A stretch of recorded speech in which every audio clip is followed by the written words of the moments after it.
بسم الله الرحمن الرحیم. ډېر قدرمنو لیدونکو عزیزانو او کشرانو مشرانو، څوک چې زموږ سره په خپرونه کې یاستئ، څوک چې زموږ دا خپرونه د دنیا د هر کونج نه ګوري او په افغانستان کې ګوري، بهر یې ګوري. زموږ ملګري نن ځنډ شو، په هر دلیل شو او تقریبا ډېر کسان پروګرام ته لا تر اوسه نه دي رارسېدلي او هیله کوم هغوی به مړه شي. بخښنه غواړم. نن د 2024 کال د مې د میاشتې 9مه نېټه ده، د پنجشنبې ورځ، او دلته اوس تقریبا د 11:25 دقیقې دي د سهار. په جرمني کې هم ماښام دی او په اروپا کې د ماښام ساعتونه دي. ما سره په نننۍ خپرونه کې زما د خپرونې ډېر پخواني همکاران، محققین، مبصرین او د افغاني ټولنې ډېر تکړه مخور شخصیتونه دي را سره. توریالی زازی صاحب را سره دی،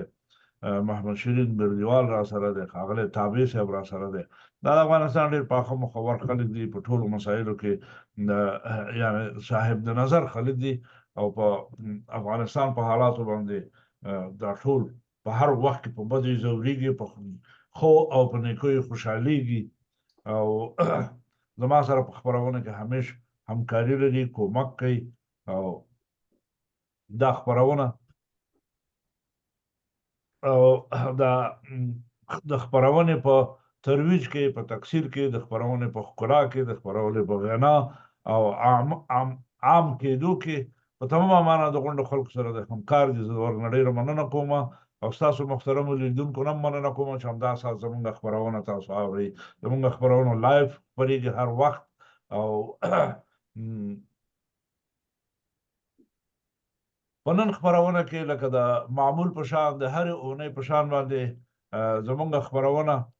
ډېره په دغه باندې سرخي د افغانستان په هفتوارو حالاتو یا د افغانستان په هغه مهمو واقعاتو باندې خبرې کوو، په هغې باندې سرخي. نو تېره هفته کې په افغانستان کې په بدخشان کې یو عده کسانو هلته د امارت اسلامي د موظفینو او مامورینو سره او د لوړ رتبه مقاماتو سره د تریاکو په مسله باندې سره مشکلات درلودل او بالاخره خبره دې ته ورسېده چې باید یعنې مسلحانه برخورد پکې واقع شو.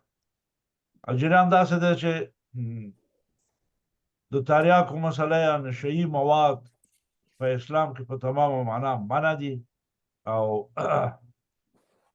افغانستان یو اسلامي امارت دی، افغانستان یو اسلامي مملکت دی او په افغانستان کې د اسلام د ټولو قوانینو د نګاه نه د نشه یي موادو استعمال، د نشه یي موادو خرڅول، د نشه یي موادو تولیدول، دغه ټول په اسلام کې حرام دي. بنان او د دې ټولو خبرو ترڅنګ بله ډېره مهمه مسله چې ده، جهان د دغه شي سره مخالفت لري. هغه ملکونه چې د دې شیانو په کرلو کې، په ترویج کې، په تکثیر کې، په قاچاق کې، په تجارت کې لاس لري، هغو سره جهان نشي کولی چې ورسره مراودې وکړي، نشي کولی چې ورسره تعامل وکړي. د هغوی نیول بیخي دغه دي. ډېرې لویې پروژې د دغه شي د مقابلې لپاره په دنیا کې جوړې شوي دي چې هغه بین المللي پولیس په دې کې شامل دي، نور د قاچاق د انسداد بین المللي کمیټې دي، ملل متحد مخالف دی، جهان ورسره ټول مخالفت لري دې شیانو سره. ځکه دې شیانو په دنیا کې د صحت د نګاه نه په میلیونونو انسانانو ته ضرر رسولی دی. څوک یې بیخي مطلق داسې کړی چې معیوب کړي دي چې د ځای نه خوځېدی نه شي. ډېر لنډ او ښه مثال یې موږ تاسو په افغانستان کې درلوده. څه وخت مخکې د کابل په پلو سوخته کې یو مرکز و د دې خلکو د دغه معتادینو، هغه اسلامي امارت موظفینو ته د خدای پاک خیر ورکړي چې هغه ځای پاک کړه، د معتادینو د هغې نه راوویسته، دغه ټول یې ویوړه. څوک د تداوۍ وړ و، څوک ښه شو، څوک لا تر اوسه هم په تداویو لاندې دي، دغه تداوي کېږي. په بدخشان کې تریاک کرل کېږي. دا د اوس مسله نه ده، ډېره پخوانۍ مسله ده. کلونو را دې خواته، سلهاوو کلونو نه دې خواته تریاک په بدخشان کې کرل کېږي. ځکه دلته څو دلیله په هغې کې دي. یو خو به د بدخشان د نفوس یو لوی عده نشم ویلی، بلکې یو زیات کسان، یعنې زیات خلک، نر او ښځه، دا په تریاکو باندې آموخته دي، معتاد دي. دوی باید تریاک وڅکي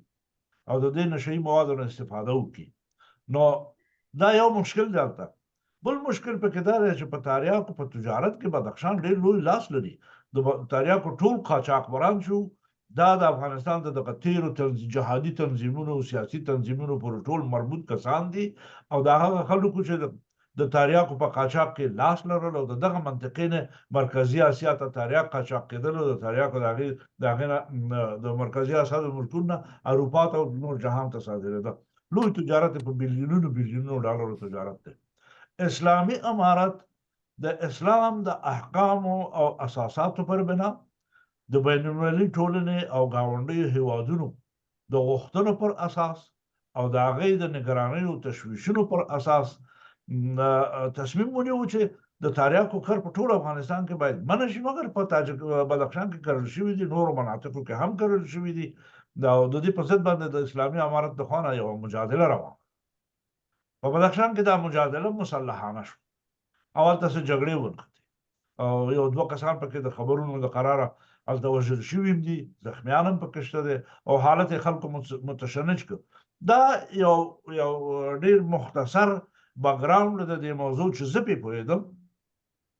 اوس سوالونه دلته ډېر ایجاد شو. اول دا چې ولې اسلامي امارت په دغومره شدت باندې په بدخشان کې د خلکو سره دغه وکړو، برخورد وکړو. ډېر خلک داسې نور سوالونه لري او بعضې تجویزونه لري. یوه مسله چې خلک دلته ډېر یادوي او ما په دې تېره هفته کې د ډېرو خلکو سره په بحثونو خبرو کې واورېده، هغوی ویل دغه برخورد د امارت اسلامي د بدخشان د دغه دهاقینو سره د دې خلکو سره دا صحیح نه و. صحیح په دې معنا نه و چې دوی ورغله او فصلونه په چپه کېدو یې شروع وکړه. دا یې لاره نه ده. لاره یې داسې وه چې ځکه وایي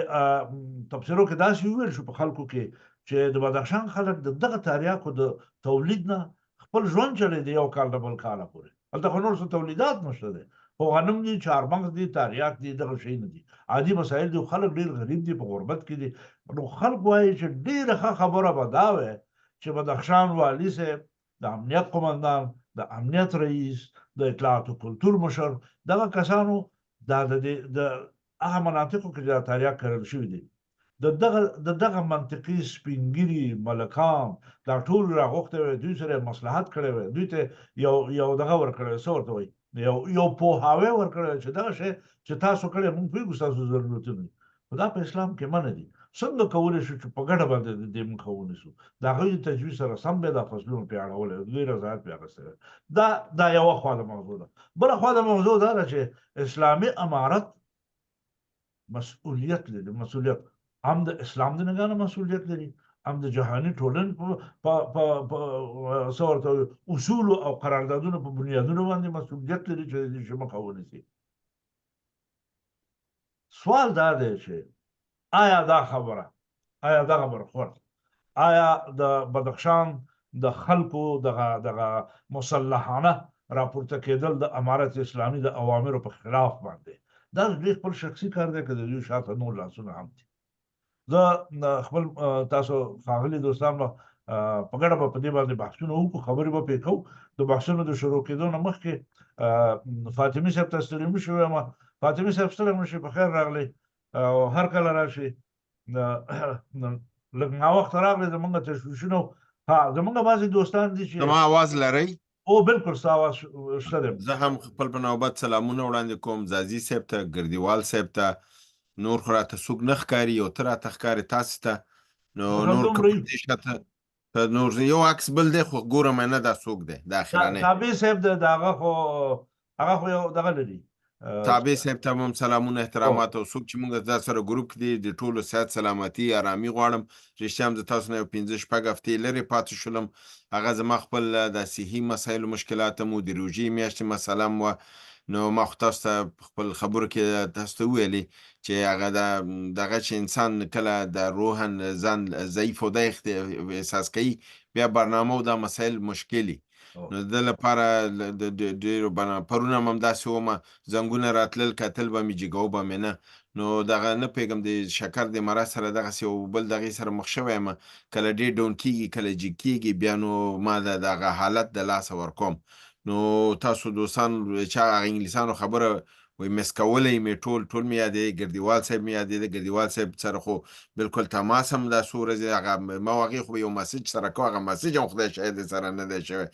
بیا عزازي صاحب سره خو یو څه موده د پوښتنه مې کړې، مریضي پوښتنه مې کړې د هغې، نو اوس خو راته ښکاري صحتمند ښکاري، الله دې صحتمند لري. تابع صاحب صرف عکس اچولی، ټول ته د سلامونه احترامات دي. به زه هم خدمت کې یم. نن راغلم مالک خبرې مې هم نه کړلې، د مشرانو خبرې به واورم او د حساب مستفید به شو، ځکه دا مسله مهمه ده. ما خو پې باندې کافي خبرې کړي برنامو کې، نور ترېنه ستړی شوی یم. دغه نن مې پکې په افغانستان انټرنیشنل کې ښه جنګ کړی دی. او هغه برنامه چې وګورئ زما او د همسخنور هغه د فیډرالیست چې دی پدرام والا، بس خبره مو وته، هغه ماته فاشیست او دغه وویل، ما ورته چا ویلې فاشیست؟ اما همسخن د لطیف پدرام نفر دی. نو بس خبرم سره ډیره خرابه شوله. فاطمي صاحب دې خبرو پسې به نه ګرځو. دغلته په دې کاناډا کې په ما باندې 2 ساعته د راډیو پروګرامونه لایف را باندې خپاره کړي چې دا یو فاشیست دی. په دې پسې به نه ګرځو. موږ به هغه څه کوو چې زه الحمدلله ما فاشیستي نظر نه دی ورکړی. زما نظر تاسو معلوم دی، زما نظر ملي نظر دی، او زما په نظر کې ما همیش دا ویلي چې ټول اقوامو ته احترام دی، او دا دی چې فرضاً پښتنو چې کوم په ټول د تاریخ کې خپل هغه بیلنس ساتلی دی او د دې خاورې تمامیت ساتلی دی، د حق نه هېڅوک تېرېدی نه شي. که دا څوک په فاشیزم کې نیسي، دا د هغې خپل د ذهن خرابوالی دی، دا زما خرابوالی نه دی. الحمدلله پروګرام نه بعد ابل مېلمه چې هلته و، پخوانی معین د وزیر داخلي، هغه بیا زنګ وهه، کم از کم یو نیم ساعت ما هغه خبرې وکړلې، او ما ته ویلې وی هغه زه به هغې سره خبرې کوم، هغه به زه پوهوم، ځکه چې هغه تجاوز وکړه، غلط کار یې وکړه، او ستا موقف صحیح و، ستا موقف ملي و. نو دوستان چې اوري هماغه مهم دی. زه خپله دې خبرو ته دا ارزښت نه ورکوم چې څوک یې، ځکه زه یو برنامه چې کوئ ټول موافق نظریات نه راځي، 10 نفر اوري 10 نظره راځي، او ما ته معمولا هم داسې دی چې هر برنامه کوم ما ته د تمام دنیا نه نظریات راځي. زه د ټولو دوستانو نظریات اورم، منفي مثبت ټول راځي، نه ډېر مثبت ته خوشحالیږم، نه ډېر منفي نه خفه کېږم، ځکه چې دا که داسې وشي نو زه به په هر برنامې سره به دغه کېږم. نه، برنامه کوم نظریات راځي، ټولو نظریات ته احترام کوم، که منفي که مثبتي، نو ما باندې تاثیر نه کوي. خو ما برنامې کې مې خپل کار مې کړی دی، سړي جواب مې ورکړی دی، د افغانیت نه مې ویسته، د اسلام نه مې ویسته، بیرون مې که بس کار مې ورته تمام که، نور هغه به نور ټول شپه به چرت وهي انشاءالله. زه خوشحاله یم، زه دغلته ناست قسم کې نه یم. موږ او تاسو به خپل بحث په همدې موضوع وکړو، دا مهمه موضوع ده. سلامونه ګردیوال صاحب، تاسو ته هم زازي صاحب. ماشاءالله د رنګ نه ښکاري چې ناروغ وي، صحت یې ښه دی. زه همیش دغه زما دغه دا دی چې ټول راته ګوري، ما ته وایي ته هېڅ مریض نه یې. زه یم بس دغه شکر دی چې ظاهر خو خدای جوړ کړی، که دننه ماشینري خرابه کړې ده. لکه اوس فرضاً ستاسو هم الحمدلله چېرې نه ښکاري، مګر ستاسو تکلیفونه سړی ګوري، شفخانې ته لاړې، عملیات هم وکړه. ګردیوال صاحب ته بل دفعه ما چې ورته وکړه ما ځوان شوی دی که نه، او هغه بېچاره هغه نظر خو باید نه لري، کنې زړه کوټۍ ماتومه دیوال ته یې ولم ګورې. دا دغه خبره اوس ورته فاطمي صاحب خو صحت دغه د کنټرول تداوی لاندې د ډېر وخت نه را دې خواته، او ژوند یې ډېر دغه دی، څه ورته مقید دی په اصطلاح د صحي لحاظ نه. زازی صاحب هم دغه صحت، او ګردیوال صاحب زمونږ کلیوال صاحب الله پاک کلیوال صاحب د الله صحتمند کړي. بله ورځ مې زنګ ورته ووهه، پوښتنه مې وکړه، الحمدلله ډېر ساعت هم خبرې وکړې، سره دې چې تکلیف د بستر کې د اجازه نه لري، خو ډېر ښې اوږدې خبرې وکړلې. ما نه غوښتې چې خبرې اوږدې کړم، ځکه مریض انسان به، حتی ما ورته دا وویلې چې که ته خبرې نه شي کولی، خیر دی زه به خپل پیام پرېږدم، زه به د فامیل په ذریعه در سره. وایي نه وایي ما دومره اوږدې خبرې دې هفته کې چا سره نه وې کړې، ډېر د اخلاص خبرې وکړې، دعا مو ورته کړي، الله دې زموږ تاسو نه کموي، زموږ تاسو د پښتنو افتخار دی، لوی شاعر دی، لوی ادیب دی، او دغه زموږ ستاسو دغه وړوکې ټولنه پې باندې په حساب روښانه ده، مشعل دی. همدارنګې ګردیوال صاحب، همداسې زازی صاحب، ټول انشاءالله الله دې ټول موږ تاسو ټول مریضان یې د مریضانو ټولنې نوم باندې کېږدو. اوس خدای دې وکړي دا نمونه د خلک په موږ نه دي ګوره چې بیا زموږ هغه څه ورته شپږم رب چې راوښودې بیا په چا صرفه نه کوو. فکر کوم د یو ته روغ یې موږ کې خبره بل شی ده ګوره، دا یو بله خبره هم تاسو ته اوس کوم. زمونږ یو بل ملګری همدا اوس په شفاخانه کې یو پروسیجر لاندې دی هغه هم مریض دی څوک دی هغه کریمزی څوک کریمزی هغه هم مریض دی نن په شفاخانه کې دی هغه ته دې خدای پاک صحت ورکړي خدای دې جوړ کړي یو څه تکلیف ورته پېښ و په هر صورت باندې خیر دا دوستان چې زمونږ خپرونه اوري دا زمونږ خپرونه یو خبره وکړم چې دا داسې مقید خپرونه نه ده لکه د افغانستان شیطان انټرنیشنل او افغانستان شیطان څخه خبرنسي شي او فلانه او بستانه او چې مقید برازي لکه چارچوکاټ کړته به مایکروفون ته کې برس لګي وي د کاغذ نه به بزي په خپل مقاغه نه یو زمونږ خبرونه ډیره آزاده دا د اولس خبرونه ده د خلکو خبرونه ده په همدې دلیل خلکو ورته نوم ورکړی چې د افغانستان د ملي ګراهانو مرکز نو دا د ټولو خلکو مرکز دی دلته به موږ ډېرې خبرې کوو په مسایلو به هم غږېږو او د خپل د زندګۍ او د ژوند د دې حالاتو نه موږ خپل دوستان او د خلک خبرو پرېږدي چې دښمنان خوشحالي وکړي او زموږ دوستان زموږ په دې منظرو باندې عقل هم دومره خو ورته وکړي دعاګانې به راته خلک کوي خدای د ټولو دعاګانې قبول او مستجاب د کابل نه هغه بل ځوان در سره نن نه دی روغ شوی خو ما ته ویلو زه تیاری مې نیولې اماده یم ناست یم نو اوسه پورې خو راغلی نه دی بېګا مې ورته ټول شي نه موږ او ویلې ما ته ویلې وي کوټې کې مېلمانه زیات دي وي دروازه مې بنده کړې شی مې ځان ته ایښی زه راځم هغه معلومات مې اجازه راټول کړي دي نه پوهېږم په هر صورت خو که وروسته موافقه شو راغی دا تخنیکي ستونزې ډېرې پیدا کېږي بېګا بل تېره هفته کې زما په کمپیوټر کې تخنیکي مشکل پېښ شو چې قطعا مې فعالولی نه شو کمپیوټر په هر صورت باندې خو راځو دې خپلې خپرونې ته مونږ د مقدمه کې نه پوهېږم فاطمې صاحب ته لږ ناوخته راورسېدې هغه خبرې دې واورېدې که نه خو مونږ د بدخشان په حالت باندې غواړو د خپلو دوستانو سره خبرې وکړو او دا موضوع لږ راوشارو د څو اړخو زه خپله په دې موضوع کې د دغه مسلحانه د خلکو د راپاڅېدو په دې شا او بګراونډ کې زه بیا له دې نه چې دا داخلي عوامل دي زه پکې ډېر خارجي لاسونه ګورم چې دا د افغانستان دپاره دا د بدخشان دپاره دا په ټول په هغه عموم کې او په بنیاد کې د دې ټولې منطقې دپاره ډېر خطرناک کار دی او د دې عواقب به ډېر بد وي نو په دې وخت کې ما په دې باندې ځان سره فکرونه کول چې دې کې به څومره بدې خبرې واقع کېږي که دا شی نه لږ پراخ شي یا غټ شي یا یو د کنټرول نه ووځي یا یو رقم شي دې کې به څه پېښ شي نو ما ته د مرحوم والا حضرت ظاهر شاه هغه خبره رایاده شوه چې هغه 481 کال کې کوم کال کې چې پاکستانیانو ته کړې وه چې ویلې هغه اور چې تا بل کړی دی ستا لمن به نیسي او ورځ تا ته به راځي او ته به پکې سوځې هغه اور کې نن پاکستان سوځي زه دا خبره تکراروم ای د بدخشان خلکو ای زما ورونو هغه څه چې د دې وطن په ګټه نه ده نه ستا په ګټه دی نه زما په ګټه او دا اور مه بلوئ په دې اور کې بدخشان سوځي په دې اور کې به دا نورې مناطق وسوځي بیا به یې مړ کولی نه شو ځکه زموږ دښمنان د افغانستان د ملي یووالي دښمنان د اسلام د دین مخالفین او دښمنان او دغه منطقې کې د اقتصادي رشد او د اقتصادي بلوغ دښمنان دا څومره دښمنان موږ لرو په دې منطقه کې دا ټول دې ته ناست چې افغانستان یو ځل بیا یو بلې کشالۍ سره مخامخ شي دا په دې باندې بحثونه کوو دوستان به شاید په زما زیات معلومات لري په دې کې غواړي چې په دې باندې وغږېږو او دغه خپل وطنوال او وطنداران په دغه حقایقو باندې پوه کړو چې دا خبرې زموږ د ګټې نه دي په دې وخت کې موږ د ټولو دپاره دا پکار دی چې په یو لاس باندې په یو لاس اسلامي امارت نه ولاکه د ستا خوښي نه زما خوښي نه د هغو خوښي نه د هغو خوښي مګر دغه زموږ نظام دی باید وایي ساتو خوښ دی دی که خوښ نه دی دا به ساتې ځکه چې دا نه بیا تم نه دا نظام به ساتي او د دې نظام د جوړېدو د دې نظام د اصلاح دپاره به په ګډه ټول کار کوو دا پردي خلک نه دي د دې وطن خلک دي ورسره به کینو جګړې به هم ورسره کوو بحثونه به هم ورسره کوو ګرمېږو به هم ورسره خو زه دې نتیجې ته رسېدلی یم چې موږ برابر 3.5 کاله نظامونه جوړ کړو چاپه کړو بس دی نور ستړي نور به نه نظام جوړو نه به یې چپه کوو خصوصا د نظامونو د چپه کولو خوارۍ به د نظامونو د جوړېدلو خوارۍ شروع کوي وګورئ چې په دې کې څه خوند دی دا موږ نه دي کړي په هر صورت باندې راځم ځاځی صاحب تاسو شروع به وکړم ستاسو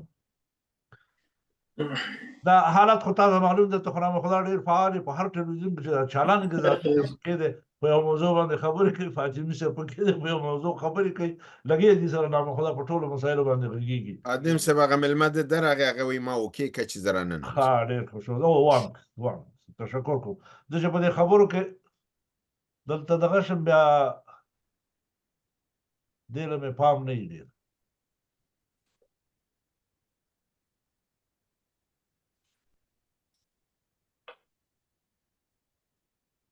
یو راځه به بالا وخت راکوي دا د خبرې شروع کی ته د خپل کار کوه مونږ به خبرې وو دا صاحب تاسو په دغه موضوع ته د بیک ګراوند کې خپل اداري کار کوه مونږ به خبرې وو بالکل مهرباني مونږ به درته غواړو زه به غواړم درته سلامونه نیکی هیلې خادم صاحب تاسو ته قدرمن فاطمي صاحب ته قدرمن ګردیوال صاحب ته او قدرمن فاتح نومره بیا صاحب ته خپل نیکی هیلې او سلامونه وړاندې کوم ګرچې دا څو ورځې خپله اوس فاطمي صاحب هم یادونه وکړله په دې ټولو خبري رسانۍ کې د بدخشان په موضوع باندې غږیږي او دغه یو شمېر هغه مغرض سیاسي افراد یا ډلې ټپلې چې د وطن د همدغو بدبختۍ سره مخامخ کړی ده دې مسلې ته ډېره سخته لمن وهي او دومره یوه وړه خبره وه او دونه غټ شرایط یې جوړ کړل د رالې کې چې هغه جنایتونه چې همدغو ډلو ټپلو په دې وطن کې ترسره کړي دي یوه ورځ یو حاضر نه شو چې ویلي وي چې موږ په دې وطن کې دغسې ناروا بشري جنایتونه ترسره کړي دي دا په خپله د دوی تر شا د سیاسي مغرض افراد دي چې مخکې فاطمي صاحب هم یادونه وکړل هغه پدرام ډله ده یو بل څوک د افغانستان انټرنیشنل کې په نامه د بدخشي او یو هم په دې کانادا کې ده چې بله ورځ مې مرکه واورېدله وایي ما افغان نیستم اگر کدام وقت خود افغانم گفتیم وقت کدام مریضی روانی داشتیم یا کوم تکلیف داشتیم مګر هغې په مقابل کې په لندن کې اوسېږي پتنګ په نامه باندې هغې ډېر سخت د ادبي ځوابونه ورکړل زما یې ځوابونه هم ډېر سخت واخیستل دا اوس د بدخشان مسله خو اوس کراري ده مګر دوی هماغسې لمن ورکوي اوس که تاسې وګورئ په خپله همدغه د ریګستاني په نوم باندې د کاکتوس په پروګرام کې په کابل کې هغه وویل چې موږ د تیمور ګورګاني په وخت کې دوی د هغه ځای نه د ګلاب ته و بدخشان ته و پنجشیر ته راغلي و دغه وخت نه او دوی اصلي ځای همدغه ګلاب سمنقند و بخارا ده اوس دلته سړی وګوري اوس موږ په آلمان کې فاطمي صاحب په لندن کې ده او خادم صاحب دوی په کانادا کې دي اوس موږ دلته کولی شو هغه لوبې چې د شورای نظار په افغانستان کې ترسره کړلې موږ یې دلته ترسره هر دفتر ته چې لاړ شي په الماني ژبه به غږېږي او حتی انګلیسي ده او سلندرم بیهور دې ورته د بهرنۍ دپاره شعبه ده هلته باید ته په الماني خبرې وکړي نو دا خپله ستره ګناه زموږ خپله ده چې موږ په خپلو منځو کې ونه کولی شول چې او پښتنو همیشه د ټولو اقوامو ته د ما ډېر سخت احترام ده او زه په اقوامو باندې نه غږېږم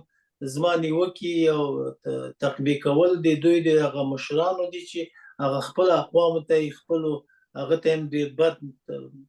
بد نوم پرېښودلو نو د دې دپاره اوس امارت اسلامي پر مقابل کې زه کوم بدیل نه ګورم امکان لري ډېر افغانان دا بدیل ونه ګوري ولې هغه نظام چې اوس په افغانستان کې حاکم شوی ده امنیت کې تامین ده سوله کې تامین ده په ټوله جغرافیا کې دوی حاکم دي مګر اوس د دغه نظام ملاتړ لپاره اصلي ستر مسؤلیت چې ده رښتیا دروغ همدغه پښتون قوم لري او هغو کې مې یو شمېر هغه دغه بخښنه غواړم دغه جمله استعمالوم دا کدوسري پښتانه دي د پښتانې د نړۍ په سیاسي مارکیټو کې وپلورل نو ملي یووالی ملي وحدت یوازینۍ لاره د ژغورلو د دې هېواد بس د 45 کاله موږ د نړیوالو لخوا نه په ډېرو بدو ناروا ناورینو بشري جنایاتو موږ وډبولو نوره باید دې ته زمینه مساعده نه کړو چې پاکستان د نړیوالو په سټیج کې زمونږ پر خلاف خبرې وکړي د نور نړۍ هیوادونه. ما په خپله د امریکا د بهرنیو چارو وزارت د ویان معاون خبرې واورېدلې. رسما هغه وویل چې یوازینۍ لاره د امریکا د ګټو د طالبانو سره تعامل کول. نو اوس باید امارت اسلامي هغه کار وکړي چې نوره نړیوالو ته هم زمینه مساعده نه کړي او دغه د وطن ورانوونکو ته هم زمینه مساعده نه کړي. دوی باید د نجونو مکتبونه او پوهنتون د دروازې باید خلاصې کړي تر څو نړیوال د دوی سره تعامل وکړي او دا ولس او دغه وطن د دغو بهرنیو هیوادو د نیوکو تورونو څخه وژغورل شي. نو د دې لپاره اوس په خپله مثلا همدغه د بدخشان خلک دا خو امکان لري اقتصادي وضع خرابه ده دغه ډلې ټپلې چې بهر کې دي امکان لري دوی د اقتصادي له لحاظه هغو سره پیسې میسې ورکړي او دغه عمل ترسره کړي چې تر څو یو ارج مرج په دې وطن کې جوړ کړي. دغه د طالبانو په خلاف یو ولایت جګ شوی ده او ملي قیام یې کړی ده راله کې چا سیم نه ده. نو د دې لپاره زه ډېر څه په دې مورد کې نه غږېږم. فقط زما یوازینی هدف هغه دا ده چې هغه چا باندې چې دا وطن ګران ده دا ولس ګران ده باید ملي یووالي ته ملي وحدت ته ځان عیار کړي او د افغانستان ملي ګټو ته باید ژمن اوسي تر څو نوره په دې هېواد کې د 45 کاله کفایت کوي. ډېرې غمیزې ترخې تورې شپې ورځې هم تېرې کړې نور دې موږ پرېږدي چې د نورو نړیوالو هېوادو غونته ولسونو غونته یو ارامه ژوند ولرو. مننه.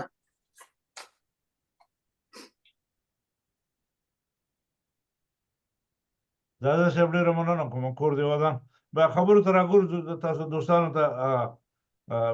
دې جمعه کې خپل یو نوی ښاغلی ورور معرفي کوم. موږ سره لومړی ځل دی چې په خپرونه کې د افغانستان را داخل شوی دی. د هغه نوم طلحه عزیز دی. د په سیاسي چارو کې په فرهنګي چارو کې د ټولو شیانو کې ماشاءالله ښه تکړه هوښیار ځوان زلمی دی. ما ته خو نامخدا ډېر ښه تکړه ځوان زلمی ښکاري. الله دې ورته عمر ورکړي خدای دې ژوندی او صحتمند لري. همیش زموږ د خپرونې مېلمه دی نن. زه خو اول د ټولو نه هیله کوم چې عزیز ورور ته ټول ستړي مشي وکړي او په عین زمان کې تابع صاحب ستاسو مایکروفون ګل دی که د دا مایکروفون آن کې او د دې زه شتایم خادم صاحب شکر کوم ډېره مهرباني. عزیز صاحب زه ستړي مشي درته وایم هرکلی درته وایم خدای دې په خیر راوله خوشحاله صحتمنده اوسئ او خوش افغانستان نه موږ سره یو ځای د بدخشان په مسله باندې به تاسو سره ډېر زیات ښه معلومات وي. نو کته مهرباني وکړئ موږ لږ دغه په معلوماتو سره مشي ګردیوالي. مننه ګردیوال صاحب. السلام علیکم ورحمت الله. سلام علیکم ستړی مشي صاحب. ټولو دوستانو ته السلام علیکم. ډېره زیاته مننه خادم صاحب د برنامې ته دعوت کولو نه. څنګه چې خادم صاحب محترم وویل نوم مې طلحه عزیز دی. نور د صفت چې خادم صاحب هغه حسن نظر و. زه خپل وار سره په یاد موضوع باندې چې څه معلومات او څه نظریات لرو هغه به زه تاسو سره شریک کړم. خادم صاحب محترم د بدخشان د موضوع داسې یو حل کېدونکې موضوع ده چې د افغانستان د ازادۍ دښمنان هیڅ وخت دا نه غواړي چې دغه موضوع حل شي لکه څنګه چې اوس حل شوې ده. دی همیش کوشش کوي که راتلونکي کې هم داسې مسایل رامنځته کېږي یا اوس چې کومه مسله رامنځته شوې ده دی به کوشش کوي چې دغه مسله یو ترجماني ډېره غلطه وکړي. د دې موضوع اصل دلیل داسې څنګه چې ټولو مېلمنو مشرانو ته معلومه ده اسلامي امارت زعیم امیر المؤمنین صاحب لخوا نه یو قاطع امر فرمان صادر شو چې هغې کې دا ذکر شو چې د کوکنارو کښت او د کوکنارو د تجارت دا په مطلق ډول بند دي. بیا دلته موږ په افغانستان کې یو بل اداره لرو په نوم دی د فرامینو د نظارت او د کنټرول یو نوې اداره جوړه شوې چې هغوی عموما د مشرتابه دا ټول فرامین دوی تعقیبوي چې دا فرامین څومره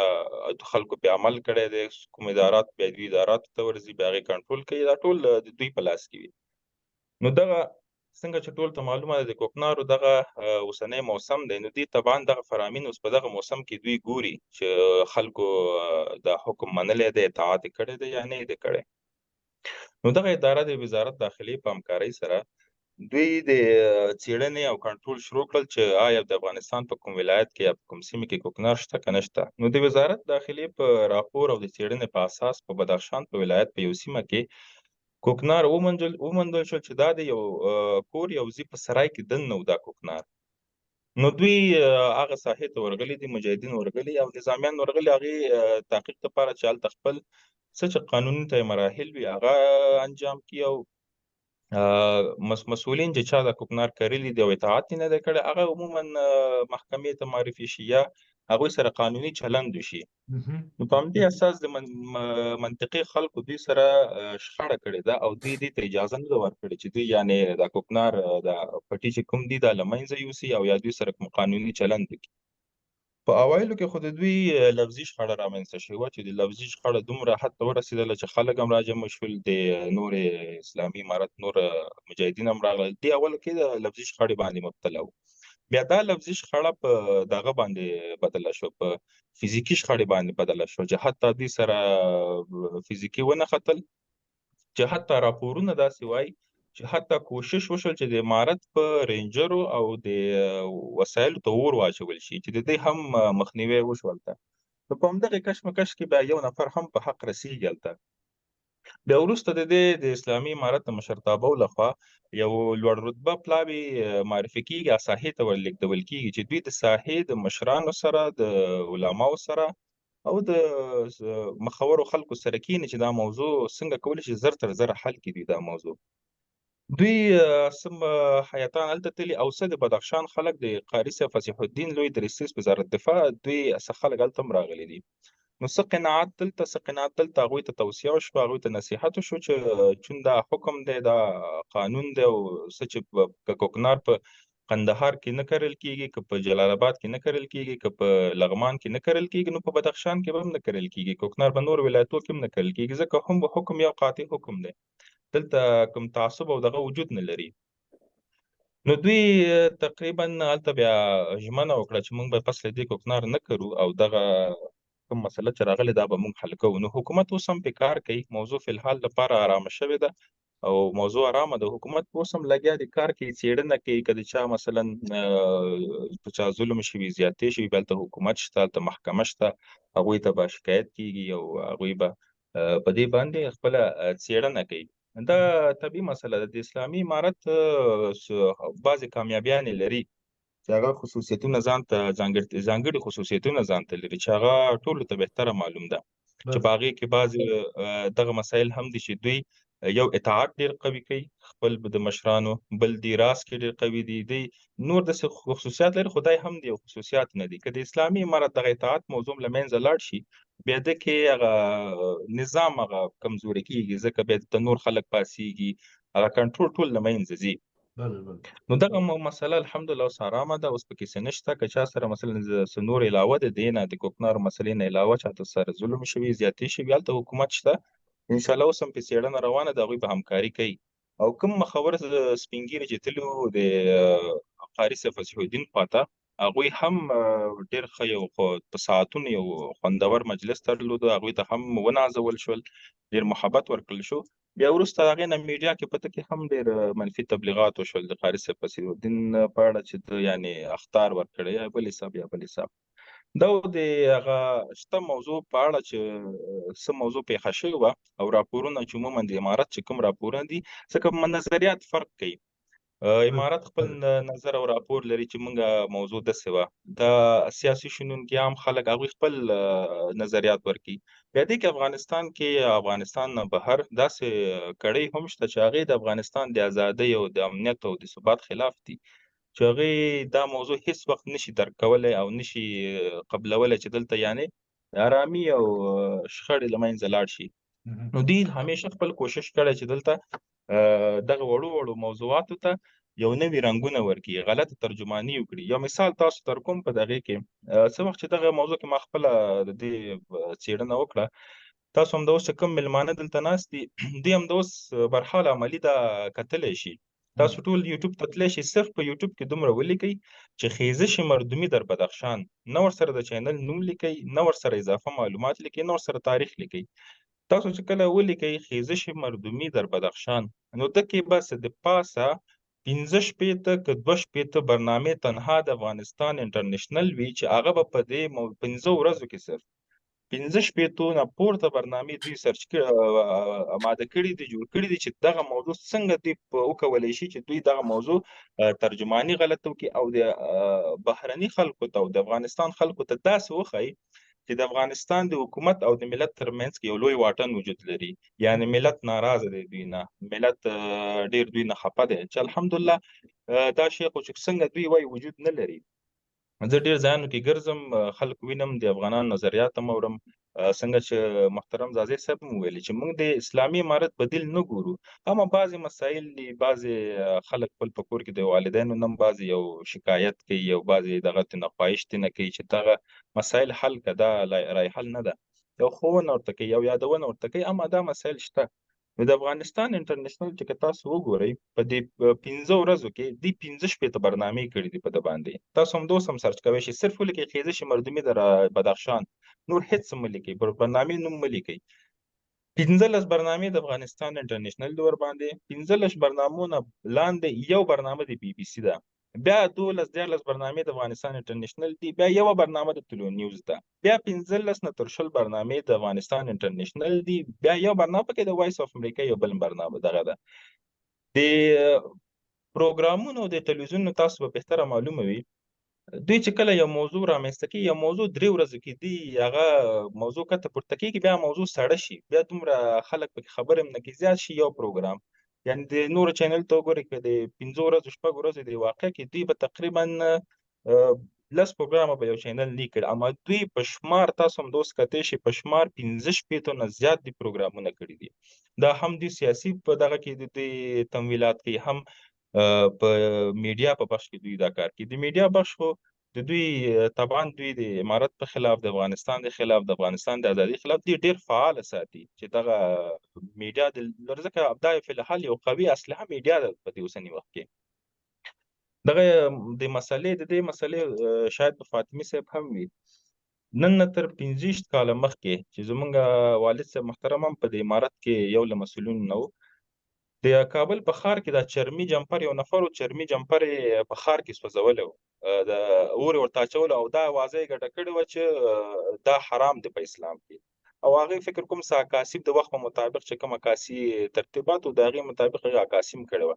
نو دا موضوع زموږ والد صاحب ته رسېدلی وه، هغې چې په ساحې ته ځانونه رسولي وو، هغوی چې کړي وو چې واقعا داسې قصه، هغه خلک یې فکر کوم څه نیولي مو او هغوی نه تحقیق په اساس هغوی ټول د پروژې خلک وو، هغوی ته دا پروژه ورکړل شوې وه چې تاسو به داسې کار کوئ او دا امارت او دا خلک به بدناموي، ځکه د امارت د بدنامي عموما صرف د امارت بدنامي نه ده، د دوی هدف پکې ډېر لوی و، دکې صرف امارت نه بدنامیږي، دکې اسلام بدنامیږي، دکې پښتانه بدنامیږي، دکې افغانان بدنامیږي، دکې ټول بدنامیږي. نو د هغه زمانې په اساس باندې چې دوی دومره داسې فکر کوو د مکر، نو د دې زمانې په خلاف دوی نور اپډیټ فکرونه لري، ځکه د افغانان باید دې شي ته ډېر زیات دغه اوسي، محتاطه اوسي. بیا دوی په عملي ډګر کې هم دې نه استفاده کوي، لکه بله ورځ چې د امارت په همدغه رینجرو کې یو رینجر د موټرسایکلو په وسیله څه انفجاري مواد هلته الوزول شوي په رینجر باندې، که څوک ووایي دا د سیمې خلکو کړی، خو دا خو واضح خبره ده چاته د قابل قبول نه ده، ځکه عام وګړي دا کار نه کوي او دا د فکر تفکر نه فکر خبره، یو ملت ته یو عام سړی پاڅېږي دا کار نه کوي. امارت کې وایي دا به طالبانو کړي، دا هم د فکر نه لرې خبره ده، څوک په ځان باندې به هم څنګه لري. دلته واضح معلومیږي دلته یو درېیمه پارټي هم وجود لري چې دوی دغه کې خپل رول او خپل فساد په دغه کې ډېر قوي لوبوي، چې ګویا داسې ثابته کړي چې خلکو ته چې طالبان او د ملت په منځ کې ډېر لوی واټن لري، د افغانستان د حکومت په منځ کې ډېر کوم واټن نشته دی. زه خپل هم چې په دې کابل کې ګرځم خلکو سره ډېر عام خلکو سره وینم، عموما په نارمل حالت کې وینم که یعنې ټکسي وانانو سره ډېر ځایونو کې موږ دا اورېدلي چې ټول خلک هم دا وایي موږ د نظام بدیل نه ګورو چې کوم بدیل وي، خو موږ صرف دومره بعضې څه شکایتونه دي، بعضې څه نازونه دي، لکه څنګه چې مې مخکې ویلې اولاد هم د خپل پلار نه کوي، نو د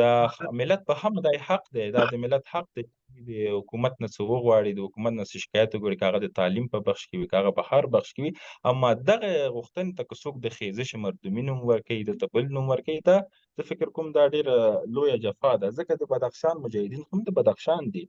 زیات کم به پکې د قندهار وي، لږ به په دغه، اما بدخشان ډېر په لوی سطح مجاهدین لري. نو همدغه معلومات هم عزیز تاسو صاحب سره شریک بیرته راګرځم تاسو ته بحث د ډېر نور معلومات هم شته، بعضې سوالونه نور هم راځي کېږي دلته. موږ دلته په خپله مقدمه کې وویل چې د بدخشان د دغه مسلې تر شا د بدخشان د تاریاکو د قاچاقبرانو د خارجي هېوادونو د مخالفو حزبونو د ټولو خلکو لاس پکې دی، او دوی غواړي چې د دې نه یوه لویه ډرامه جوړه کړي چې هغې کې بیا نه منطقې ته خیر شته، نه بدخشان ته خیر شته، او نه افغانستان ته خیر شته، او نه بل ته او نه بل ته. او موږ د دغه شیانو نه طرفداران یو، نه یې غواړو. موږ پر امنه، باسعادته، آرامه، آسوده افغانستان غوښتونکي یو، او هغه افغانستان غواړو چې د ملت او د امارت ترمنځ فاصله پکې نه وي، او امارت د ملت خدمتګار واوسي، نه د ملت په سر باندې یو حاکم دغه واوسي لکه د پخواني نظامونو د جمهوریت نظام یا بل نظام. هغسې نه وي، بلکې د ملت خدمتګار واوسي. او تر ننه چې موږ ګورو سم چې کتلي دي په طالبانو په اعمالو کې ډېر ښه اقدامات شوي دي، خوا کې نور منفي خبرې نشته، او دا خو ټول ملایکې نه دي، انسانان دي، کله به ښه کېږي تر سړی نه، کله به بد کېږي. ها خبره دا ده چې دا ملت د خپل ځان او د دې مملکت خیر غواړي، که بس خپل ځان له پاچاهي غواړي، نور د دنیا ټول اور واخلي. نو خلک د خپل د خولۍ سر ته کېږي، داسې مخې ته دې کېږي د خپله خولۍ. دا پدرام صاحب، دا فلانی صاحب نومونه یې نه اخلم، خو دا لویه ډله د دې غلو د دې قاچاقبرانو دا خپله خولۍ د خپل مخې ته کېږي چې په تا کې کوم عقل، په تا کې کوم صلاحیت، په تا کې کومه تجربه، په تا کې څه شی د دې شته چې ته په دې مملکت باندې سبا حاکم شي. هغه را پیدا کړه، ته موږ ته وښیه څه شی دی. دا زما سوال دی دې ټولو ته، دوی دې وښیده.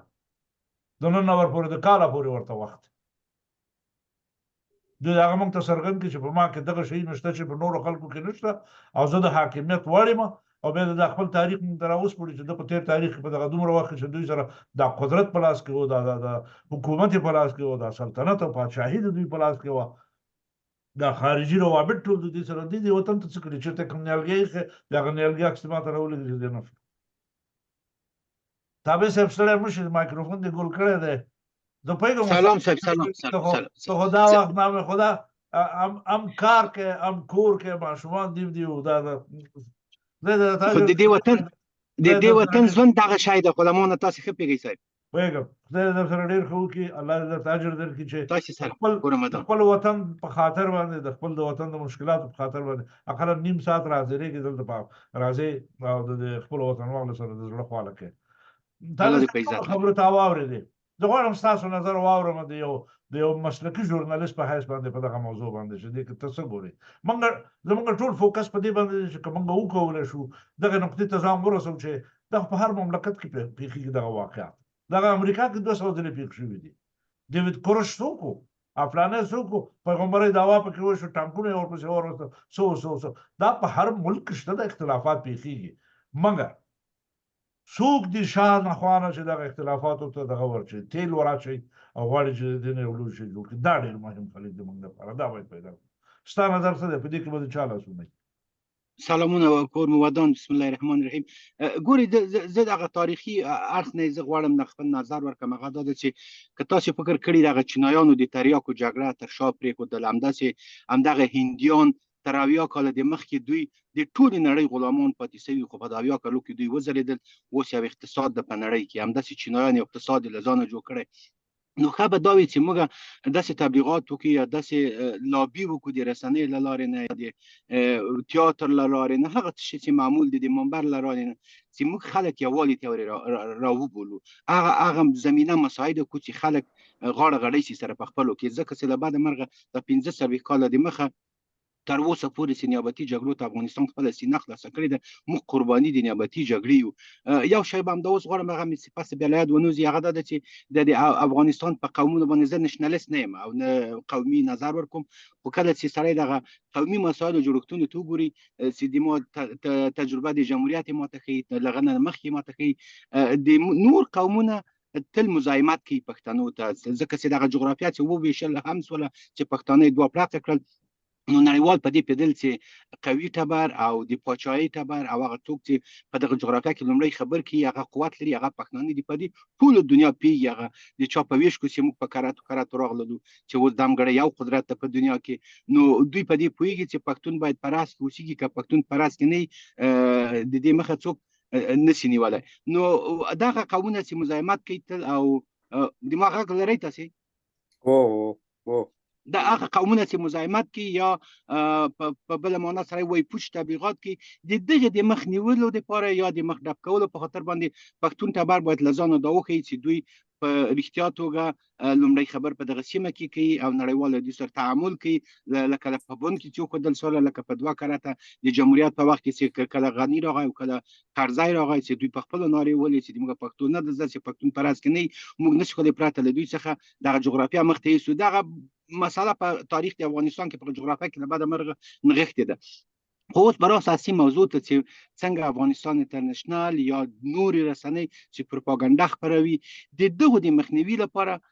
هغه چا سره چې اوس زمام د امورو ده یا واک له دوی سره ده، هغه اقتدار دوی څرخوي، دوی کولی شي چې ورته خپرونې جوړې کړي، سینه ډېره خپله خلاص ونیسي، په سیاست کې تل څاپېړه نه وي، په سیاست کې تل توپک نه وي، وخت ته عصر ته زمان ته او شاوخوا سیمو ته او هغه سیاست چې په دنیا کې معمول ده هغه ته په کتو سره که مطالعه وي له کلیو بانډو څخه سړی کولی شي ډېر شی لاسته راوړي. چې له بده مرغه که کمونستان هم واکمن شول په افغانستان کې دننه دوی هیڅکله کلیو بانډو ته د افغانستان ونه کتل، دوی فقط هغه 5 یا 4 ولایتونه باندې چې هغه لکه بلخ او ننګرهار او کندهار او هرات او کابل ول په دغه کې همداسې پاتې شول، دوی خپلې سیمې مطالعه نه سوی کړلی. په همداسې له بده مرغه چې مجاهدین کامیابه شول دوی په خپلو منځو کې بیا ځلې تم شول، په کابل کې دوی خونړۍ جګړه وکړله، کابل یې وران کړ، اداري تشکیلات ټول له منځه لاړل چې بیا زه نه غواړم چې په نور اضافه ووایم همدغسې دغه لړۍ تر اوسه پورې دوام پیدا کړ. نو ښه به دا وي چې د دنیا دغه تمایلاتو ته، د دنیا دغه غوښتنو ته، د جغرافیې ارزښت ته په کتو سره په افغانستان کې دننه پروت ده، دغه ته که طالبان غاړه کیږدي او ځینې شیان په دین کې درسته ده چې موږ په دین کې موږ په دې باور لرو چې دروغ نشته، چل نشته، اما سیاست د دروغو د چل مسله ده. حتی دنیا په دوه باورونو باندې څرخي چې هغه مثبت او منفي ده، ته به ځان پکې پیدا کوي. ډېری هیوادونه دي هغه هوښیار رهبران په مثبت اړخ باندې څرخي او ځانونه پکې پیدا کوي، لکه اندونیزیا مالیزیا کې ځانونه پیدا کړل سره له دې چې مستعمره د انګریزانو وو، خو نن په جهان اسلام کې بهترینه هیوادونه دي، ښې بېلګې دي. همداسې عربي هیوادونه ځانونه جوړ کړل، ځان له جګړو څخه وژغوره، خپلې جغرافیې وژغورلې، او په منفي اړخ چې واړې هغه نو له بده مرغه موږ یو پاکستان ده، ایران ده، عراق ده، یمن، سوریه، دا سړی یادولی شي چې موږ د جګړو ښکار یو، هغه هم د نیابتي جګړو چې په خپلو قطو کې سره د مذهب، د سم، د ژبې او د قومي په مسایلو باندې کېږو، په سره جنګېږو. نو ښه به دا وي چې هغه ډلې ټپلې چې له هیواد څخه اوس د باندې دي که یو داسې کمیسیون دفعتاً جوړ شي، د ما نظر البته دا شی دی چې که طالبان ډېر غور پرې وکړي او دفعتاً په دې باندې قدم کېږدي، ځکه خاص د دوی د پیسو مسله ده، دوی وپړسېدل، چاق شول، دغه شتمني ډېر ډېر ډېر ډېر بېادبي د ډېره معافي ډېر بېغیرته شی ده، انسان ډېر بېغیرته کوي. نو دوی بېغیرته کړل، د دوی دغه پیسې شتمني هغه مفتت چې د دوی باد راوړی وي د دوی جبو ته ولیدلې، او اوس په افغانستان کې د دوی جایدادونه دي. دغه په خاطر باندې دوی ډېر څه کوښښ کوي چې د همدغسې وړې موضوعګانې چې پیدا کېږي، لکه په بدخشان کې چې څرک ولیدل چې دوی ډېره کلکه لابي وکړله، حتی پیسې په دې کې ویشل کېږي، حتی لاریونونو دپاره په ترشا یې لاس ده. نو ښه به دا وي چې داسې یو کمیسیون که جوړ شي چې زر تر زره هغه بادرفته پیسې چې دوی کې ګټلې وي، که طالبان یو زنګ د خطر ورته جوړ کړي چې تاسې دا پیسې له کومه کړې وي، خپل نماینده راولګئ یا وکیل راولګئ، له ستاسې سره حسابدهي کېږي. دغه مسله زه فکر کوم که راژوندی شي دوی به ډېر زر غاړه کېږدي د خبرو لپاره، دوی به زر غاړه کېږدي د دیالوګ لپاره، او دغه تاوتریخوالي ته چې اوس دوی لمن وهي او پاکه کوي، دغه اور تازه کوي، زه فکر کوم دغه به مخه ونیول شي. نور بیا که تاسې پس غوښتل زه به بیا هم لږ وغږېږم. کور ودان تر اوسه پورې. ډېره مهرباني، ډېره مهرباني. تابع صاحب ډېر تشکر کوم. زه ستا په خبرو باندې فقط دومره ویلی شم د خپلو لیدونکو ته ویم. هغه خبره دا ده چې زموږ محترم لیدونکي دغه تابع صاحب چې څه خبرې وکړي دغه د افغانستان د ټولو خلکو غوښتنه، ټول خلک همدا غواړي، هېڅ شی د امارت نه غواړي. جهان سره تعامل، د دسیسهکارانو مخنیول، د وطن د دیغلو فاسدینو چپاولګرانو او تښتېدونکو وطن فروشانو چې تښتېدلي دي د هغوی سره داسې معامله کول چې د دوی بیا هغه اخرین نسل چې د قیامت په ورځ نه پاتې کېږي چې هغه هم په دې تفکر کې نشي چې بیا د کوم چا سره خیانت وکړي او دا ګیله رښتیا هم دا په ډېرو ځایونو کې دا خبره یاده شوې ده خلک پرې تبصرې کوي دا چې میډیاو ته نه رسېږي دا بېله خبره ده دا تبصرې ډېرې سختې شوي دي چې طالبان څه مجبوریت لري چې دغه چپاولګرانو غلو غاصبینو جایدادونو باندې پیرې کوي او ورته ساتي دا یوه تبصره ده دا په بهر کې روانه ده تبصره ډېره مننه د ټولو نه دغه ګردیوال صاحب او فاطمه صاحب ستاسو نظر ډېر محترم دی او ډېر ارزښتمن دی په دې اخره کې ګردیوال صاحب زما ډېر دغه څه ورته خوښېږي په دې معنا چې دی ډېر داسې عمده او ډېر لنډ غږېږي چې ډېر وخت پاتې کېږي سړی نورو سره هغه وخت شیر کړي نو بیا به هم ګردیوال صاحب ته وخت ورکړم ګردیوال صاحب داسې په دغه ټولو مجموع کې چې زموږ د دوستانو تبصرې وي خبرې وي پوښتنې وي ستا خپله دغه د معلومات دی داسې ډېرې داسې دغه کوچې راوباسه موږ ته او زموږ لیدونکو ته چې فاطمې صاحب ته هم وخت پاتې شي او تابع صاحب د خبرو غوښتنه کړې ده او عزیز صاحب ته هم لږ وخت وي چې یو څه خبرې نور د عزیز صاحب سره لرم یو سوال دوه سواله به نور هم کوم دی په کابل کې دی بیا نه پوهېږم چې بیا به زموږ لاس ته څه وکړه دی مهرباني وکړه د لوی او بخونکي خدای په نامه او د ساروان د نننیو غونډې ګډون کوونکو ملګرو او د نوو ملګرو تلار شم او د نورو ملګرو ټول ته سلامونه نیکیلي زه رښتیا لنډې خبرې کوم او ستا په پیلامه کې د خبرو هم ډېر یو څه زبردست مهم ټکي او تابع صاحب ډېرو مهمو ټکو ته اشاره وکړه چې په دې باندې موږ د راتلونکي وخت لپاره کېدای شي د څاروان په پروګرام کې فوق العاده او ځانګړې غونډې ولرو موږ باید په ملي کچه باندې یو ډیالوګ رامنځته کړو او هغه ډیالوګ کې بعضې خبرې چې چا نه دي کړي یا څوک نه کوي خو د دې وطن خبرې دي د هیواد خبرې دي د دې ولس خبرې دي موږ یې باید وکړو موږ پې شخوند ووهو د دې شخوند معنا به دی چې ترخه او خواږه یو د بل نه جدا کړو او په دې باندې چې کم خواږه وو او هغه مهمې خبرې دي په هغې باندې اتفاق وکړو دا ډېره مهمه خبره ده زه لنډې خبرې کوم او بعضې ملګري به کېدای شي چې دا فاطمې صاحب وروسته په دې باندې خبرې مو وکړي زه د دې بدخشان د مشالې د جزئیاتو نه ډېر خبر نه یم خو زه به عمومي دوه درې خبرې کوم او هغه د خادم صاحب د خبرو په پیلامه کې مو او تابع صاحب مو ورته اشاره وکړله او ډېر مهمو ټکو ته اشاره وکړه زه همیشه ویم 21مه پیړۍ د نوي بدلونونو سره روانه ده او تکړه ملتونه او قومونه د خپل راتلونکي وخت لپاره پکې خپل مقام او ځایونه لټوي موږ لم پکار دی چې دغه ځای په ګوته کوو د ستاسو خبره بالکل ټیک ده بعضې ملګرو ته اشاره وکړله هغې کې راجو صاحب هم بعضې خبرو ته اشاره وکړه چې موږ په دې تېرو وختونو کې ایله نظامونه راغلي او چپه کړي دي دغه نظام رښتیا ساتل پکار دی او د هغه دننه اصلاح پکار ده نو دا راتلونکي شیان به بیرته شامېږي په غیر د هغې نه شامېږي که هر څوک په هر رقم سیاسي تلي او راتلي خو نه شامېږي ځکه چې د هغې دپاره اساسي او بنسټیز پلانونه نشته د دې دپاره چې موږ په راتلونکي وخت کې محکم او درست پلانونه ولرو او خپل ولس د ترقۍ او سوکالۍ او د دنیا د نورو قومونو سره د سیالۍ جوړ وکړو موږ له پکار دی چې خپل هویت جوت کړو هغې کې په افغانستان کې اقلیتونه هم دي او تابع صاحب په حقه باندې دې ته اشاره وکړله په دغې جغرافیه کې د امونه تر اباسینه پورې پښتون یو مخکښه رول لوبوي موږ چټي خلکو تقسیم کړي نه یو دا طبې خبرې نه وي دا تاریخي رسالت دی او په دې باندې ټوله دنیا بهرني برځواکونه هم پوه دي چې په دې منطقه کې دغه یو ملت دی چې که چېرته دې یو شو دی لکه پخوی چې امپراتورۍ کړي دي بیا به هم دا امپراتورۍ کوو هېڅوک هم د مخه نشي نیوی د همدې خبره همدې خاطره خو دا تقسیم دی او تر څو چې تقسیم دی دی ضعیف دی تر څو چې ضعیف دی نو خو نه کېږي که ځکه چې په ضعیف بنیاد باندې خو دا مبارزه او د 21مې پیړۍ د نوي بدلون سره د قومونو په دغه غبرګونونو په دې سیالۍ کې جوګه کول خو دا خو ګران کار دی کنه. د دې خاطر نه موږ له پکار دی چې خپل هویت خپل او دا موږ په اوسني وخت کې په غیر د دینه طالبان واقعا یو څوک دی او یو څه وکړله دوی باندې سترګې څوک نشي پټولی، خو اوس د دې خاطر چې دا څه وکړه او څه کوي د راتلونکي وخت ټولو پلانونو ګزارونو او ګواښونو تم باید متوجه او د دننه نه خپل ځان دومره مشبوط او قوي کړي چې په وړو وړو ګواښونو ګزارونو باندې دې څوک مزبزب او شکمن نه کړی شي. دې له پکار ده چې موږ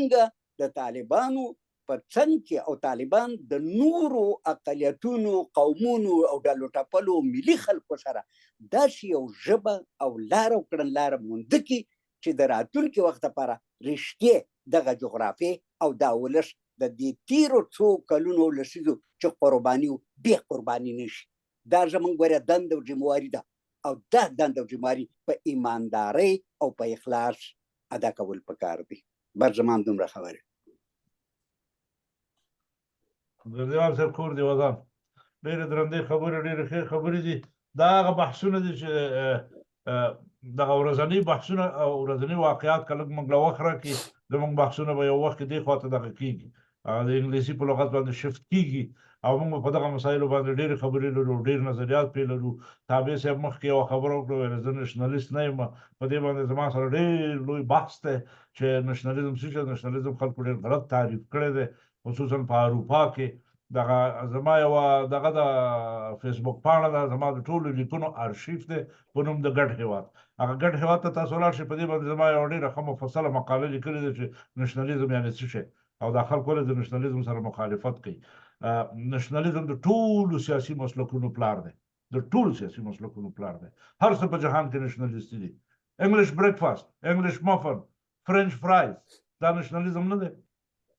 دا ټول شی نشته. موږ ته بد دی، نورې دنیا ته ډېر ښه دی. په هر صورت هغې نه غږېږو. زموږ په مخ کې ډېرې لویې مسلې پرتې دي، زموږ داخلي مشکلات دي، زموږ د ګاونډیو سره تکالیف دي، زموږ د جهان سره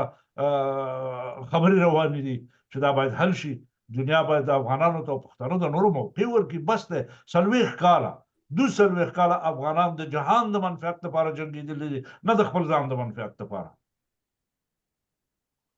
موږ د نورو دنیا منفعتونه ساتلي دي. موږ د امریکې منافع د روس سره په جګړه کې وساتل. دا د امریکا منفعتو په دې باندې زما سره یو لوی بحث دی. ما د امریکې د خارجه وزارت د آسیا د شعبې یوه ښځه وه د هغې سره په وایس اف امریکا کې زما ورسره ډېر لوی بحث تېر شوی دی. هغه خبرو ته ونه راځو او خبره دا ده چې موږ د دغه ټول منطقوي حالت قرباني شو دا موږ یو په عمومي صورت سره دا موږ افغانان. زه د پښتنو ته اشاره نه کوم. پښتنو مخکې ګردیوال صاحب ویل چې په دې منطقه کې یو ډېر مخکښ او قوي رول لوبولی دی او لوبولی شي او بدین د دې د رول هېڅ هم نه کېږي. تاریخ ته خلک لاړ شي او دا خبرې چې زه فلانی نظام غواړم او څه خبرې مو د چرګانو حکومت غواړم او د پسونو حکومت غواړم دا وخت تېر شوی دی. دا وخت تللی دی. ورونو دلته نه خراسان جوړېږي، نه پکې د چرګانو حکومت جوړېږي او نه پکې د غویانو جوړېږي. سم انساني اسلامي حکومت دی پکې. که څوک یې ملاتړ کوي کور یې ودان، چې څوک یې ملاتړ نه کوي قرار دي په خپل ځای کښېني. دا امارت هم ولاکه ورته محتاج وي او نه د اسلام دغسې خلکو محتاج وي. زه اسلام تاریخ مطالعه کوي. په اسلام کې هم دغسې شی نه خلک راغلي دي. ابو جهل تر اخره مسلمان نه شو، تر اخره پورې څه یې وکړه. وګورئ نوم د اسلام قوت ته په هر صورت باندې دا بل بحث دی. دا به پرېږدو یو بل وخت لپاره. فاطمې صاحب دغه اخرې خبرې د ستا د پخوانیو فرمایشاتو په اساس باندې چې زه په اخره کې خبرې وکړم لږ راحت یم پکې، نو دا وخت ستا دی او غواړم چې دغه د ټولو دوستانو په خبرو باندې د ټولو خبرو دغه اخري غوړې تر وباسئ چې په بدخشان کې څه تېرېږي او په دې کې موږ ته څه خیر دی په دغه مسله کې. ولې دا خلک په دې فکر نه کوي؟ بسم الله الرحمن الرحیم نحمده ونصلي علی رسوله الکریم اما بعد. سلام و احترامات ټولو قدرمندو درنو ملمنو ته، ګردیوال صاحب ته، عزیز صاحب ته، تابع صاحب ته، خادم صاحب تاسې ته، ځوان پیاوړي ځوان ته چې انشاءالله په آینده کې به دلته موږ او تاسو سره همکاري او دا به د کابل او د دې ځای موږ او تاسو ته تازه راپورونه نور به م راټولوي او موږ سره به بالکل بالکل تر څو موږ خلکو ته وشو ویلی چې موږ د ځان نه خبرې نه کوو، موږ سره څه چې دي د وطن نه دي. او نن هم ښې خبرې وکړلې، انشاءالله اوس یو 2-3 سواله ترېنه نور هم وکئ. ما برنامې دپاره کوم تیاری هم نه و نیولی، ذهنا آماده هم نه ومه دې خبرو ته، خو د اخره کې چې همدغه مېلمه ماته ولیکل چې زه روان یم، زما فکر شو چې برنامه ده. زه خپل په ټایم فکر کوم 11 دقیقې لیټ راغلم، 4 بجې زموږ په وخت باید دا شروع شوی وی، خو تاسو ویلې چې په وخته شروع شوی وه، زه پوه نه شوم. خبرې قدرمندو مشرانو ټولو وکړې، خو د ټولو خبرې داخلي اړخ یې درلوده. زه غواړم د ده په بیروني اړخ باندې خبرې وکړم. مسله داخلي وه، بالکل داخلي وه. څنګه چې تشریح شوله، دا یو د فرمان مسله وه، د کوکنارو مسله وه، د عامو خلکو مسله وه، او د عامو خلکو نه یو خطا وشوله، او مقابل کې چې تلي وو هغه هم عام افغانان دي، تاسو ته معلوم دي، ولو کې د لباس د اردو کې د امارت اسلامي د خوا نه ځي، خو دي افغانان کوم خاص تعلیم نه لري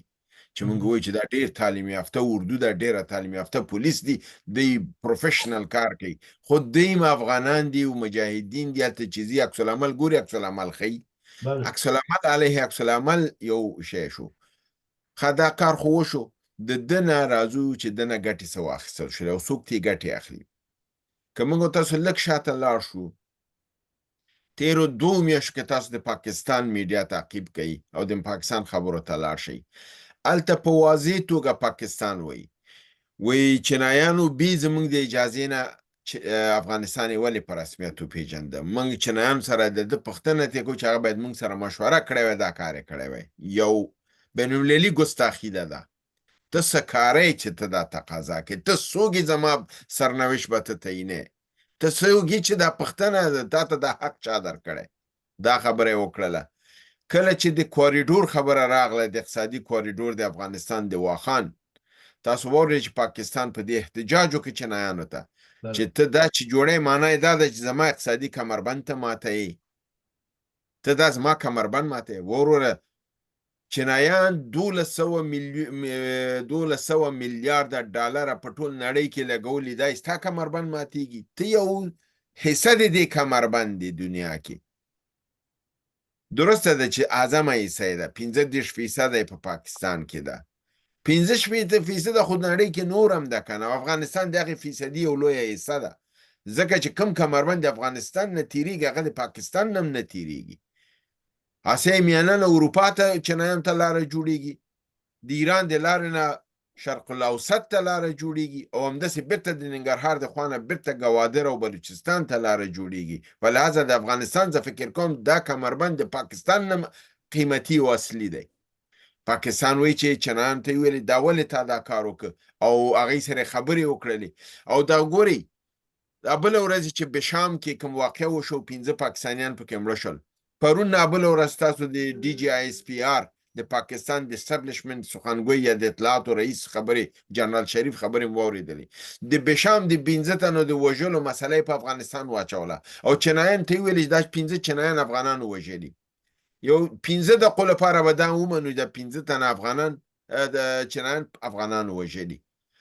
د په 2018 کې چې په پنجګور کې 9 تنه چینایان وژل شو، دا چا وژلي و؟ دا چې په ګوادر کې چې په د چینایانو په مرکز حمله وشوه، دا چا وژلي و؟ دا چې په 2020 کې په ګلګت بلتستان کې په چینایانو حمله وشوه، دا چا وژلي و؟ هغه وخت خو طالب نه و دلته خو طالب وجود نه درلوده. ښکاره کېږي خپله چینایانو په مجلس کې د پاکستان په نظامیانو په مخ باندې ورقې ورته ایښتي دي چې دا راپور دې لاړ شه په بل چا خرڅ که، زه امریکا نه یم چې ته یې وغولی، ته امریکا غولولې پیسې ترې اخیستې، دا راپور دې غلط دی، زما راپور ثقه شته چې ستا نظامیانو لاس په دې وژنه کې. په لحاظه چینایان په دې لوبه ډېر ښه پوهېدي چې پاکستان کومه لوبه کوي. دا کسان په خپله دوی په بشام کې ووژل، په افغانستان یې راواړول چې د کوریډور مسله ختمه کړي، د طالبانو د چینایانو منځ کې فاصله جوړه کړي. کله چې دا موضوع د کوکنارو په بدخشان کې راغله، دا دومره لویه موضوع نه وه. پاکستانیانو د تاجکستان په همکارۍ سره په ده کې دلته شخړه واچوله، او هلته پیسې تېرې کړې، عوام خلک بې خبره دي، یا بیچارهګان مظلوم دي، هغوی ته وشتک ورکول کېږي چې ته راشه، هغه خبر نه دي چې پسه جبره نفر ناست دی، هغې پیسې اخیستې ایسای نه، هغې پیسې اخیستې د تاجکستان نه، او د تاجکستان او د پاکستان ترمنځ د واخان د غړۍ چې ده د 1400 نه تر 40 کیلومتره یو لنډه فاصله جدا کړې ده. دوی وایي چې دلته که موږ حرج و مرج جوړ کړو دا لاره به موږ غوڅه کړو، لنډه پاکستان او تاجکستان به خپل منځ کې لاره جوړه کړي او د چینایانو لاره به بنده شي، چینایان به په دې لاره نور نه راځي. او چینایان ته په دغه هفته کې ویلي دي چې تاسو پوښتنه وکړئ طالبان نه چې تاسو کسان یې ولې وژلي دي. نو دغه ټوله لوبه ښکاره کوي چې د لا شاته د منطقې او د بین المللي لاس دی او کېدای شي د امریکا لاس یې ورپسې، ځکه امریکا خو د چینایانو پیشرفت او کوریډور نه مني، هغې په پاکستان کې هم نه مني، په افغانستان کې هم نه مني، او نه غواړي چې په افغانستان کې د چینایانو خپله قایمه او وسیع شي. نو فلهذا بودیجه امریکایان ورکوي، کار پاکستانیان کوي، تاجکان همکاران دي، ورته لمن وهي او میډیا ورته په لندن کې فعاله ده، هغه ټوله ورځ پې باندې برنامې کوي. بیا وګورئ، اوس زه تاسو ته ځینې خبرې خدای وکړي چې زما خبرو سره په دغه نه شي، خبرې مې اوږدې نه شي، زه دا حقایق دي باید شریک یې کړم. داعش په هیڅ ځای کې فعالیت نه کوي. دا داعش بدبخت چې ځان ته مسلمان وایي، دا ولې په فلسطین کې مړ دی؟ دا ولې یو عملیات په فلسطین کې د اسرائیل خلاف نه کوي؟ مګر په بدخشان کې کله چې صلح کېږي په منځ د امارت اسلامي او د خلکو کې ثبات په فیض آباد کې د طالبانو د کوکنار د منځه وړلو په هیئت باندې بمي حمله کېږي. هغې خو چې 12 مړه کړي، خو اسلامي امارت ویل چې نه 3 تنه شهیدان دي او 7 تنه زخمیان دي. بیا بله خبرې ته متوجه شئ چې تنه داعش څوک پیسې ورکوي؟ امریکا. تربیه کوي څوک؟ پاکستان. کاره خبره چې پاکستان د دې شي مخالف دی، داعش دلته عملیات وکړل، د پاکستان به ورته وظیفه ورکړي چې وظیفه دې انجام کړه. بیا 2 نور مخالفین هلته وجود لري. تاسو ته معلومه ده چې د بدخشان کانونه ډیر زیات دي او تعداد د زرو نه زیات دی، زرو نه زیات کانونه لري، فکر کوم دنم زیات دي، او په حدود د 300 کانونه تر اوسه سپارل شوي دي، او کانونه اکثرا هغه چاته ورکړل شوي دي چې جمهوریت په وخت کې دا کانونه د هغوی سره او هغه د مافیا کړی ده. په ظاهر کې ځان د اسلامي امارت ته نرم کړی دی. اسلامي امارت چې کوم بولي لګولې ده، کوم پیسې 15% چې دوی هغه خزانې ته تحویلیږي، هغه پیسې دوی تحویل کړي دي او دغه چې ده دوی اخیستی ده، د کانمان دوی اخیستی دی. مګر په ظاهري توګه د امارت اسلامي سره دي، باطنا دوی اسلامي امارت سره نه دي، دوی د اسلامي امارت خلاف کار کوي. فلهذا دا بله کړۍ ده چې پاکستان ته استفاده کوي. بله کړۍ چې ده د پخواني مافیا ده، لکه د زلمي مجددي او د فوزیه کوفي او د پخواني والي د سودا، د دوی هلته خپلې مافیایي کړۍ دي چې ډرګ د پاکستان د افغانستان د لارې نه تاجکستان ته منتقلوي او بیا نړۍ ته ځي. دا ډرګ مافیا چې ده دا کار خپل په ضد ګڼي، دلته هغوی هم فعاله دي. په لحاظه 4 کړۍ دي چې دلته د اسلامي امارت دپاره ستونزې جوړوي او اور بلوي. یو خوا خپل مفادات وساتي، بل خوا د چینایانو مخه ونیسي او دغه کوریډور اقتصادي چې دی یا دغه دهلیز چې دی اقتصادي د مخه ونیول شي، افغانستان په خپو ونه درېږي. ځکه کوم کار چې اسلامي امارت په بدخشان کې کړی دی، دا په دې سوونو په دې پیړیو کې هیڅ حکومت نه دی کړی. اولین ځل لپاره د واخان غړۍ ته ملا یعقوب په خپله لاړه، هلته یې خیمې ووهلې، هلته یې کانټینرونه ولګول، خلکو سره خبرې وکړې، خلک یې دعوت کړ. حتی خلک په دې نه پوهېده چې اوس هم عبدالرحمن خان ژوندی دی او که مړ دی. دا پوښتنې یې کړې وې هلته د مجاهدین نه چې اوس حکومت د چا دی. نو هغه دومره مظلوم او بې خبره خلک دي. اوس اسلامي امارت غواړي چې هغوی اهلي کړي، ښار خواته یې راولي، هغوی ته ښار جوړ کړي، مکتب جوړ کړي او یو نوې لویه ولسوالي هلته جوړه کړي. دا هغه شی دی چې د دښمنانو په غاړه کې ورته دا یو زخم بلود جوړ شوی دی. دوی په دې پوهېږي چې اسلامي امارت که دلته خپې ټینګې کړي د چینایانو کمربند هم جوړېږي اقتصادي کمربند هم جوړېږي بدخشان ډېر چون ښکلی دی درې دی غرونه دی او ډېر ښکلې سیمې لري دا به په ښکلو درو او په سیمو او په نندارو به بدل شي دلته به د سیاحان به راځي دا به په خپو ودرېږي د افغانستان اقتصاد به جوړ شي چینایان به دلته لارې جوړې کړي هغوی به دلته په لارو کې هوټلونه جوړ کړي او خلکو ته به داسې او دوی په ضمن کې دی دا تبلیغ کوي چې دا نوې ولسوالي چې جوړوي دا خو د پښتنو دپاره جوړوي پښتانه انتقالوي دلته 80% به د همدې بدخشان خلک به 10% به پکې نور اقوام او 10% به پکې پښتانه ای پښتون حق نه لري بدخشان کې ژوند وکړي دغسې چې بدخشاني حق لري قندار کې جلالاباد کې هر ځای کې دغسې یو بل افغان حق لري چې په بدخشان کې ژوند وکړي دا زمونږ خوږه ځمکه ده موږ ته ګرانه ده زموږ وجود دی موږ بدخشانیان خپل خور و ورور ګڼو او هیڅ کله هم ځان نه جدا نه دي ګڼلي او په همدغې نیت سره هلته موږ ځو په همدغې نیت باندې موږ د قوشتېپې کانال هلته جوړو هغه پښتنو ته نه جوړېږي هغې کې 98% د هملته د ازبک ترکمن هزاره خلک د هغه اوبه هغوی ځمکې خړوبوي دا ځمکې په همهغوی ویشل کېږي په لحاظه دا د ښه نیت نه کېږي ځکه وطن آبادیږي غنم کرل کېږي دا غنم ما ته بیرته راځي زما ملت ته راځي نړۍ ته ځي پیسې ما ته راځي دا هغه شیان دي چې د دې عامل شوي تاسو به یاد دي چې د قوشتېپې په هکله پاکستان صریحاً ویلې چې دا باید بند کړلی شي ولې بند شي ستی پکې څه سری پیاز بیخي پیاز ته څوک یې د کامې اوبه خو مفتې خوري د کونړ اوبه مفتې خوري په کلونو شو په 100 کالو ته نږدې شو په مفتې خوري د عامو اوبو کې مې ستا لاس دی اسلامي امارت کوم اقدامات چې دي دا د وطن په خیر دي هغه منفي نقاطو ته موږ تاسو ټول متوجه سو توندې تیزې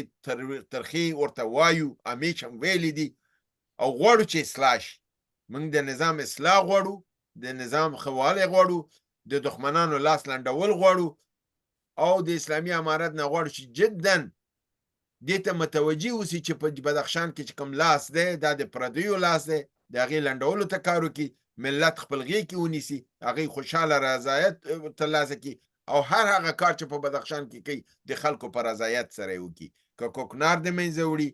که کوم بل عمل انجاموي د خلکو سره په مشورې دي وکړي خلک یې دې خلاف نه راځي دښمن ته موقع نه پیدا کېږي چې دوی په خلاف لاړ شي نو د هغې داخلي تاسو خبرو کړئ دا بیروني ما تاسو سره دغه شریک کړل زما ته کاملا دا بیروني لاس ښکاري او هغې دې ته لمن وایي او میډیا د پاکستان چې زه روزمره تعقیبوم په سلو کې 50 ویلاګه په همدې بدخشان باندې دي او همدا وایي چې اور لګېدلی دا به ډېر زر قندار ته ورسېږي او دا حکومت به ختم شي او افغانستان به یو ځلې بیا جنګ ته لاړ شي او دا د لوی افغانستان خبره به خاموشه شي خو انشاءالله دا ارمان به پاکستانیان ګور ته ویسي افغان ویښ شوی بیدار شوی پس له دې به انشاءالله نه د خپل د شمالي دښمنانو چې هلته بعضې د نورو نړیو ته کار کوي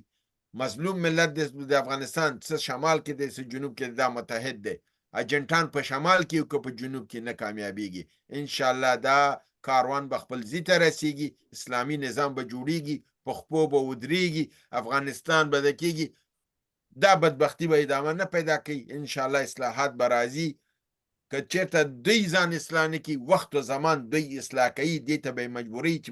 څنګه بدخشان کې د ملت سره کېناست خبرو ته په کل کې به د افغانستان ملت سره به کینی د دې غوښتنو ته به مثبت جواب ورکوي قانون اساسي به ورته ورکوي مکتب به ورته ورکوي نظام به ورته ورکوي او افغانستان به انشاءالله په خپو کې ودرېږي او د نړۍ سره به خپل روابط استواري ومن الله توفیق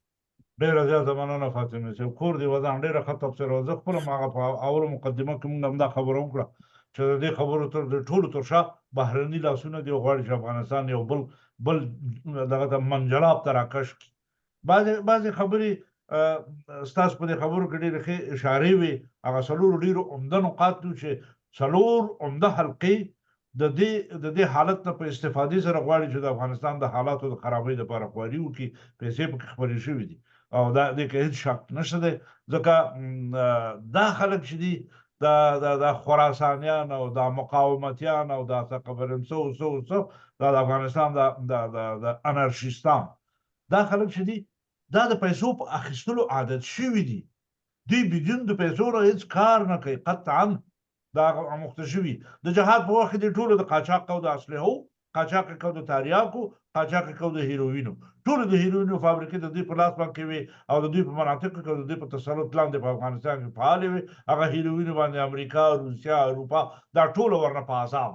دا د دوی تجارت دی بې پیسو دوی هیڅ کار نه کوي دا اوس هم دوی ټوله خواري د همدې لپاره ده چې پاکستان دوی له پیسې ورکړي د پاکستان لاس په دې کې زه حتمي ګورم او په دې دلیل ګورم چې ستاسو پاکستانیانو په خپله دا خبره سوچېدلې کړې ده چې افغانستان بیرته یو جنګ ته روان دی او دا ته څه پوهېږي چې افغانستان جنګ ته روان دی ته څه ګوري خو ته یې جوړې که نه او د دوی د ISI مشرانو د همدغه د دې چرګانو د رئیسانو سره په ترکیه کې کتلي دي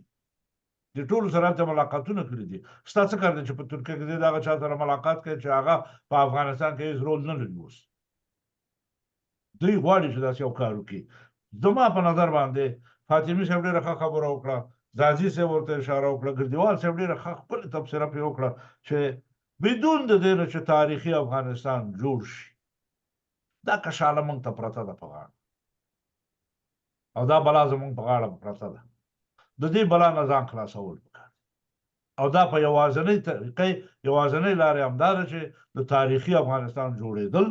د پښتنو متحد کېدل د پښتنو او افغانانو قوت جوړول په دغه منطقه کې چې ټوله منطقه به ارامه شي خیر خیریت مې ټولو ته به خیر ورسېږي د دې نه بغیر بله لاره نشته خادم صاحب اجازه ده یوه خبره وکړم بیا ولې نه ولې نه اجازه ده مهرباني د فاطمي صاحب هم ډېره ښه خبره وکړه د پاکستان په هکله زما یو غږ په دې ټول افغانانو باندې ده د افغانستان تاریخ ته که تاسې متوجه شئ دلته چې د افغانستان د بنسټ چې د پښتنو چې د مختلف نه دي یو بنسټ لري دا ټول پښتانه د یوې ونې میوه ده هغه یوه نیمه میوه چې پکې ورسته کېږي هغه په خپله ځمکه باندې راولېږي زما غږ په دې ټولو افغانانو په امارت اسلامي باندې دا ده چې نوره هغه څوک چې د افغانستان په موجوده نظام باندې نیوکې تورونه لګي که افغانان دي که بهرانیان دي هغه د دغه هیواد او د دغه نظام او د دغه هیواد راتلونکي دښمنان دي امارت اسلامي ته زما وړاندیز دا ده چې نوره د دغو بهرنیو هیوادو چې د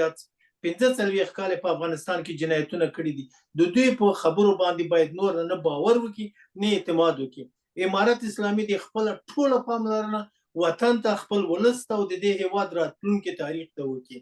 اوس په خپل همدغه ستاسې دغه پیاوړي میلمه چې د کابل نه خبرې کول چې افغانستان انټرنیشنل هغه یوه ورځ یو پروګرام یې لرلو چې مضمون یې ورکړی و تاجک و بحران سردرګمي سیاسي یعنې تاسې وګورئ چې دوی څنګه دغه مسایلو ته لمن وهي زمونږ د 300 کال نه رادې خواته د بهرنیان د افغانستان دښمنان دي د همدې دپاره د افغانستان لپاره امریکا دوه تیوري لرلې یوه تیوري دا وه چې غچ اخیستل و بلې د مصنوعي بحرانونو ایجادول و کله چې د افغانستان مسله شوله دوه شیانې نور هم کې اضافه کړل تحریمونه او بندیزونه اوس باید امارت اسلامي افغانان باید ټول پوه شي چې زموږ دوست څوک ده زموږ دښمن څوک ده نوره باید دا ولس په خپله پر ځان باندې راټول کړو په خپله دا که دوی وایي چې په رسمیت یې پېژنې نه پېژنې مه یې پېژنه ته خپل وطن آباد که خپل ولس خپل که بیا د نړۍ نور څوک توان قدرت هم نه لري چې ستا په مقابل کې کوم حرکت منفي حرکت وکړي اوس خو ولس هم ارام ده یوازینی نظام ده چې پس له 45 کالو په افغانستان کې امنیت تامین کړی دی سولې راوستې خلک په ارامه خپل کورو کې خوبونه کوي دا خو واقع ده د دې نه څوک سترګې نشي پټولی او نور د مهرباني بس خلاص شو خبره مې مننه زما یو خبره مې بله موضوع ته راغله دا د خپله د بدخشان مسله د خراسانیان او د مقاومتیان او څو چې ځان ته قهرمانان وایي څه وایي دې خلکو یوه خبره پیدا کړې ده چې دغه دی دلته خو په خلکو باندې ظلم روان دی دلته دا دی او دلته دا دی او موږ څه غواړو دې نه خلک پوښتنه وکړي دا تاسو څه غواړئ د دوی غوښتنې څه دي د دوی غوښتنې موږ په افغانستان کې داسې یو نظام غواړو چې هغه په قانونیت باندې ولاړ وي،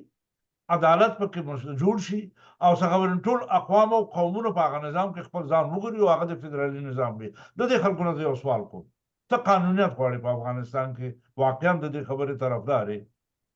دا نظام ستا خوښ دی که دی خوښ نه دی؟ دې نظام فیصله کړې ده چې تاریاک په افغانستان کې باند، دا قانون دی. ټول د قانونیت مخالفت کوي. ته څنګه قانون غواړې؟ دروغ وایي تاسو. تاسو ټول د نورو د لاس ایجنټان هستئ، د ټولو د لاس آله هستئ، د پیسو غلامان هستئ، او ټول دغسې خلک هستئ چې د پیسو دپاره هر شی تاسو کوئ، هر څه کوئ. اوس په خپله ګوره خادم صاحب، بخښنه غواړم، ما پرون د اریانا تلویزیون کې او د خبري رسانۍ کې مې 10 دقیقې مرکه لرله. هلته مې ویل چې افغانستان د ظاهر خان په وخت کې سیاسي نه و. یو چا کومنټ کې راته لیکلي وای دا د نادر خان غدار لمسی. ما کومه بده خبره ولاکه کړي. دغه د دوی غچ اخیستل دي. خو د دوی ګوره هغه د دوی هغه لوی سړی چې دوی ورته ډېر غټ سړی چې په ترازو کې واچوي 2.5 پاوه دی، ماغزه یې ولاکه د 2.5 خورده نه زیاتي، چې دوی ورته قهرمان ملي وایي. هغه په دغه ټول جهان په مخ کې ویډیو چلیږي. ما سره وه، زما ته نن څه مشکلات پېښ شو، هغه ویډیو ما غوښتل چې نشر کړم چې دا ستاسو رهبر و، دا تا سره څنګه وروري وکړم، ته زما سره څنګه وروري کوې؟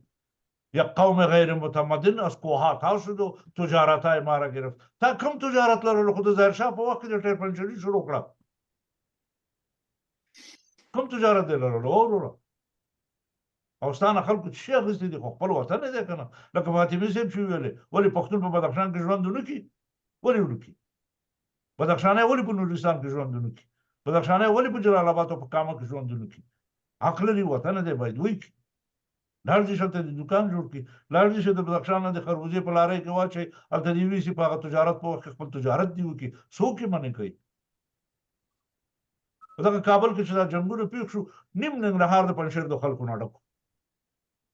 زما په خپله قلا کې په ننګرهار کې پراته وو پنجشیریان 3.5 کاله، او دغه ننګرهاریان هلته ساتلي وو، د طالبانو نه یې ساتلي وو. وایه وکئ بابا، لږ شرم وکئ، خپله بې عزته سئ، نورو خلکو ته په بې عزته سترګه مه ګورئ. زموږ خپرونه په آخره کې ده. زه عزیز صاحب تا ته راګرځم، داسې یو لنډې داسې خصوصي خبرې پوښتنې درنه کوم. ته په کابل کې هلته ژوند کې، تا ته ټول حالات معلوم دي. نه پوهېږم تر کومه حده به ته د نظام د داخل د خبرو نه به خبرې، په داخل د خبر نه د بیرون نه خو خبرېدی شي. آیا په نظام کې دا هڅه روانه ده چې هغه کسان چې د طالبانو په اهدافو باندې نه پوهېږي، په اقداماتو نه پوهېږي، او د طالبانو د بدنامۍ باعث کېږي، د دې خلکو د اصلاح لپاره یا د دې خلکو د بدیل لپاره د طالبانو په امارت کې داسې یوه نظریه شته که نه؟ خادم صاحب محترم، مخکې نه چې ستاسو د سوال ته راشم، زه به د تېرو خبرو باندې یو مکس وکړم چې هغه خبرې دغه شي، به انشاءالله ستاسو خبرې ته هم راځم. څنګه چې یادونه وشوه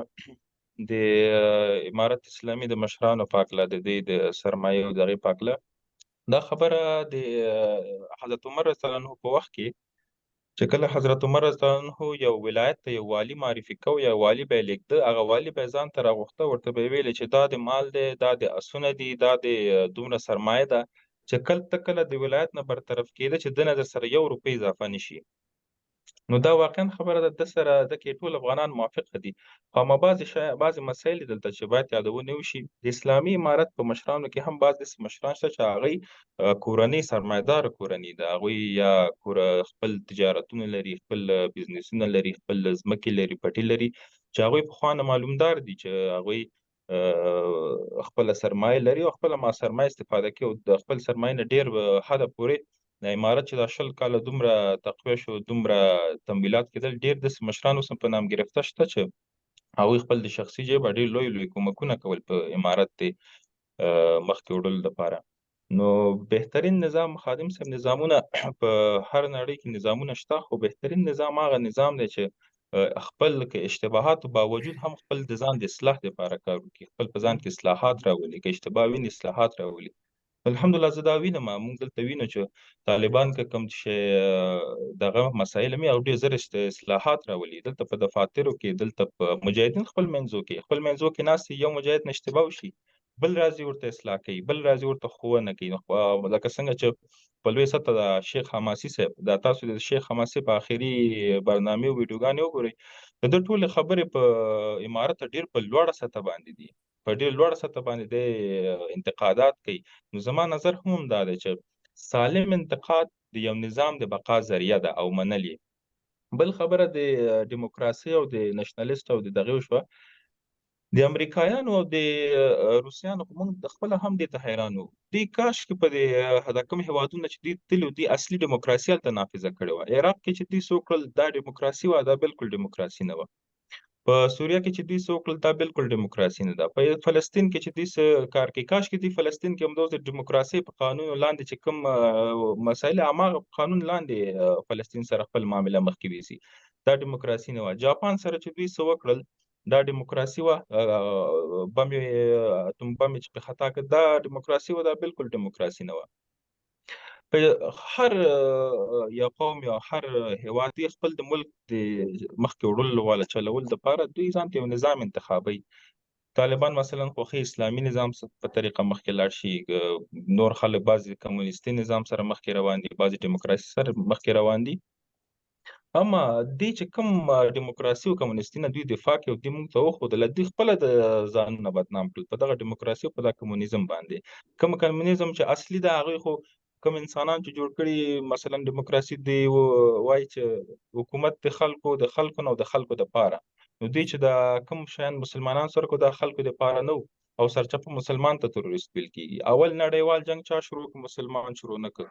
دویم نړیوال جنګ چا شروع کړ مسلمان شروع نه کړ احادیثو باندې که موږ لاړ شو څېړنه وکړو چې د درېیم نړیوال جنګ په باره کې چې آخرالزمان سره ډېر تړلي دي ډېر لوی احادیث او ډېر قوي احادیث په دې کې موجود دي که دې بحث ته لاړ شو دا ډېر اوږدېږي درېیم نړیوال جنګ هم مسلمان نه شروع کوي فاتحین یې مسلمانان دي خو هېڅ وخت دا درېیم جنګ هم د مسلمان لخوا نه شروع کېږي ځکه احادیث موجود دي نښې ویل شوي دي یعنې چې کوم ځای کې د دیموکراتان چې د دیموکراسي والا چې کوم هېوادونو کې دي خپله دیموکراسي هم پرې نه کړه امریکا چې په هر ځای کې بغیر د بمونو نه بمباردیو نه موږ څه ونه لیدل یو مثال بل د دغې ورکوم د امریکا په دې ټول افغانستان کې دا 20 کاله چې په دې په افغانستان کې په هر ځای کې بمباري و د هر موقع نه دی سرپو نه کړه چې هر ځای کې بمباري کول په ملت دی باندې دی خپله بمباري وکړه د فتح وروسته د کابل د نیولو وروسته ټول افغانستان طالبانو په لاس کې و تنها د میدان هوایي یو وړې مودې دپاره امریکایانو په لاس کې وه په ټول افغانستان کې امن و امان و هیڅ کوم حادثه ونه شوه هیڅ کوم پیښه منځته رانغله اما دا وړوکی میدان هوایي د کابل د امریکې سره په ده کې څومره انفجارونه وشول څومره بمونه پکې والوتل امریکایان خو پکې روغ جوړ دې ته وړوکې ساحه هم دوی ته پاتې شي د مسلمان دوی به په هغه کې هم بمبار کوي که یو لږ ساحه هم دوی ته پاتې شي دوی به پکې خپل بمبار او خپل هغه ظلم او ستم به پکې کوي نو وبخښئ ادم صاحب تاسو که خپل هغه سوال یو ځل بیا تکرار کړئ دلته زما سوال مې دا و چې په نظام کې خو ډېرې ښې خبرې هم شته ښه اشخاص هم پکې شته بدې خبرې او بد اعمال به هم پکې بد کسان به هم پکې او په دې معنا چې یعنې نظام د خپل ځان د اصلاح لپاره په دننه ځکه هر سړی خو متقي نه دی هر سړی خو مولوي صاحب مجاهد نه دی هر سړی خو یو بل سړی نه دی دلته خو ډېر خلک دي ځکه شکایتونه موجود دي دا سوال زه په دې بنیاد کوم شکایتونه موجود دي چې فلاني ځای کې طالب دغسې یو سړی په لښت ووهو سړی راچپه کړ چې ستا ګیره نشته یو سړی کش کړ لمانځه ته په زور دا خبرې روانې دي دا شکایتونه موجود دي دا څومره صحیح دي څومره غلط دي د هغې په باب موږ بحث نه کوو زما سوال دا دی چې آیا په اسلامي امارت کې د دغسې خلکو د پوهاوی دپاره چې د دوی سره موجود دي په نظام کې د دې خلکو د پوهاوی دپاره د دې خلکو د بدلون دپاره د دې خلکو په تربیه کولو دپاره چې ملت ته هوساینې پېښې شي نه چې مشکلات وکړي داسې کومه آیډیا په اسلامي نظام کې شته په امارت کې شته دی ورسره که نه مننه خادم صاحب بالکل دا سوال خوښ چې تاسو یادونه وکړه ځکه دا یو تازه موضوع ده په دې په اړه یو د امر بالمعروف چې کوم وزارت دی د هغه مکمل نوم دا دی چې دعوت ارشاد امر بالمعروف وزارت او د شکایتونو د اورېدلو وزارت چې بل نوم یې سره دا هم ضمیمه د شکایتونو د اورېدلو وزارت درست د وزارت منظوري د دغه قانون منظوري دا فکر کوم 2 میاشتې مخکې 3 میاشتې مخکې د یو طرز العمل ته جوړ کړو چې امیر المؤمنین صاحب له خوا نه د قانون د دقیق نه شویل یو میاشتو که 2 میاشتو کوم دی ډیر لنډ وخت کې تایید شو چې موږ خپل خبر شوم په دغه باندې چې دوی دا قانون تایید کړ. دغه شکایتونه اوریدلو ریاست چې زه خپل هم ناستې ما لیدلې دي نږدې نه مې هم لیدلې دي او دغه بعضې شخړې مې هم ولیدلې نږدې نه. د دې کار څه دی په دغه شکایتونو اوریدلو ریاست چې دا بسته یو ریاست عمومي لري یو لوی تشکیل لري ځان ته یو اداره لري او هر حوزه کې دوی ځان ته امریت لري. د دې کار اصل کې څه دی؟ د دې کار سر نه تر اخره پورې د کار خپل د نظام هغه نظامیانو سره دی مجاهدینو سره د طالبانو سره د دې کار ملت سره نشته. که یو چک پوینټ کې یو ملت باندې کوم سپیړه وال کېږي یا خدای مکړه د هغه بې عزتي کېږي دوی د یوه عریضه وکړي هلته د شکایتونو اورېدلو ریاست ته د امر بالمعروف والا علما راځي هغه هلته څېړنه کوي هغه کوم طالب دوی سره مثلا بد رویه کړي یا د دوی بې عزتي کړي یا دوی سره کوم غلط چلند کړي هغه راغوښتل کېږي. که وړه موضوع وه هغوی ورته عفوه کوله خو عفوه کېږي که نه ورته بخښنه غواړي یعنې یو جوړجاړی کوشش کېږي. که موضوع غټه مسله وه حتی محکمې ته دغه کېږي حتی منفک کېږي حتی د وظیفې نه لرې کېږي. دا یې د دې دپاره یو خاصه اداره راوستل. بیا د مشرانو دپاره د اقتصاد په بخش کې هم دلته داسې ادارې شته دی چې هغوی دا کنټرول کوي. په هر اداره کې د دولتي اداره کې دلته د څو ارګانونو پانه سترګې ما خو یو شی ویل د فرامینو دپاره د نظارت او ارزیابي او د فرامینو د نظارت اداره د هغه مکمل سترګې دي. د اقتصاد او د ادارې او د دې تعاملات کې څوک غلط چلند وکړي دې کې د تفتیش عالي اداره چې وجود لري چې هغوی دلته کنټرول کوي چې هغوی خپل حیاتان او مفتشین لېږي ټول څار کوي. د جنایي مسایلو دپاره د استخبارات خپل مدیریت لري په هره اداره کې. وزارت داخله خپل دغه لري یعنی دا څار ډیر قوي موجود دی. دا نه وایي چې دا څار په جمهوریت کې موجود نه و دا په جمهوریت کې موجود اما کار نه کوو هغوی کار نه کوو اما دا په اسلامي امارت کې شته او تقویه شو قوي شو او اوس کار په دوچند کېږي. داسې نه ده چې کرپشن یا فساد کوم ځای کې 100% نه کېږي هغه داسې کوم ځای وجود نه لري. پخوا زمانو کې دا یو معمولي ځایونو کې فساد کېدل اما فساد کېږي هر ځای کې کېږي. خلک به دښمنان او غلط خلک یا خاینین یا کوم خلک چې وطن ته صادق نه هغوی به جفا کوي خپل هیواد سره. اما خوشحالي ځای دلته دا ده چې کنټرول ورباندې جدي دی هغوی باندې خپل کنټرول کوي. دا یو اداره چې مې تاسو نوې اداره جوړه شوه او د مشرانو دپاره مثلا رئیسان وي او د رهبري شورا د هغو مشران دي یو ورپسې دا ټیټه سطحې چې رئیسان دي هغوی دپاره هم د پورته نه کنټرول ډېر جدي کنټرول پې ساتي اسلامي امارت. ډېر تشکر. عزیز صاحب زه اوس دغسې راشم د دې د ریشې سره همدغه ګیره او سر مې ملوسي ما په میدان کې څوک ځوروي ښار کې مې خلک ځوروي څه راسره کېږي؟ خادم صاحب محترم زه یو مجلس کې اول خو دا راته وایي څنګه دې وخندل هماغه جواب ته راځم. زه دلته یو مجلس کې ناست یم مهرباني راځه زه یو مجلس کې ناست یم دلته یو کسو لونګۍ پرېښې وه په جمهوریت کې نه وه پرېښې لونګۍ اچولې وه ږیره یې پرېښې وه بخښنې سره ږیره یې پرېښې وه لونګۍ اچولې وه یعنې ځان یې په سنتو برابر کړی و. یو شوق یې کړی و یو طالبان نه امکان لري متاثره شوي داسې نه شي ویلی یا که د ده ایمان واقعا زړه شوي چې سنت پرده کې هم موږ څه نه شو غاړه پرې نه شو بندولی انسان دی خامخا زړه به یې کېږي خدای دپاره کوي ده په دغه کې پرېښود. دلته یو بل نفر ناست و هغه سره هغه ورباندې غږ وکړ وایي څنګه دې په جمهوریت کې ګیره میره نه وه نن دې ګیره پرېښې ده او دا ته منافقت کې ته داسې کار کې تاسو وایي سوء استفاده کوئ دا کوئ. نو ما هغه ته یو ځواب ورکړ ما ورته ویل که تا په جمهوریت کې دا ګیره پرېښودی شوه او تا دا لونګۍ اچول شوه ته په کوم سټایل کې چې نن تا په جمهوریت کې په دې سټایل کې ته تللی شوه دومره ازادي تا ته وه نو ته وایه د استقلال دا نارې چې وایه نو د استقلال نارې معنا څه لري؟ خیر تا هغه وخت کې خیر ازادي درلوده خیر د څه شي استقلال تا اخیستی؟ استقلال خو تا د همده واخیسته چې چا به خپل دغسې ځان نه شو جوړولی. داسې واقعه شته چې کابل ته خلک راتلل او هغې نیول کېدل د ګیرې په هغې باندې چې ګیره پرې غټه اما الحمدلله دلته دا حساب نشته په ګیرې څوک نه ځورول کېږي. په اداري دولتي ادارو کې بې ګیرې هلکان شته بې خولې هلکان شته حتی په وزارتونو کې په پتلونو کې هم ځي هېڅوک مزاحمت نه کوي. صرف داسې یو واقعه وشوه چې یو کارتینو کې یو ځوان په پتلون کې روان و یو مجاهد طبعا هغه به کلتور سره بیا ډېره محبت خو هغه ته داسې خوندور انداز کې ونه کتل دغه پښتون ته. هغه شکایت وکړ همدغه امر بالمعروف ریاست چې تاسو ته ویل هغوی راغلل د پښتون پوش نه د بېګیرې نه یې دفاع وکړه هغه مجاهد ته یې توصیه وکړه چې دا د اخري ځل شو نور دې ته باندې ونه کړي. دا تاسو چې وایئ چې بېګیرې زه راشم دغه ته حتی هلته دفاع ورنه کېږي چې دی هم مسلمان ده هیچا د ګیرې ته او دغه ته تر اوسه خو نه دي شوي او انشاءالله امید چې دې نه بعد هم چا سره غرض نه کول کېږي. ټول یو افغانان دي انشاءالله احترام او دغه ټول یو ده. یو بل سوال به وکړم نه پوهېږم څومره به تاسو پورې اړه لري یا به واقف په جواب کې یا نه وي. دې ښځه څه ګناه کړې ده چې مکتب ته یې نه پرېږدي خلک؟ خادم صاحب محترم د دې سوال جواب په موږ باندې چې ذبیح الله مجاهد نه دی ورکړی نو موږ به یې څه وکړو. مجاهد صاحب خو چې فقیر راشي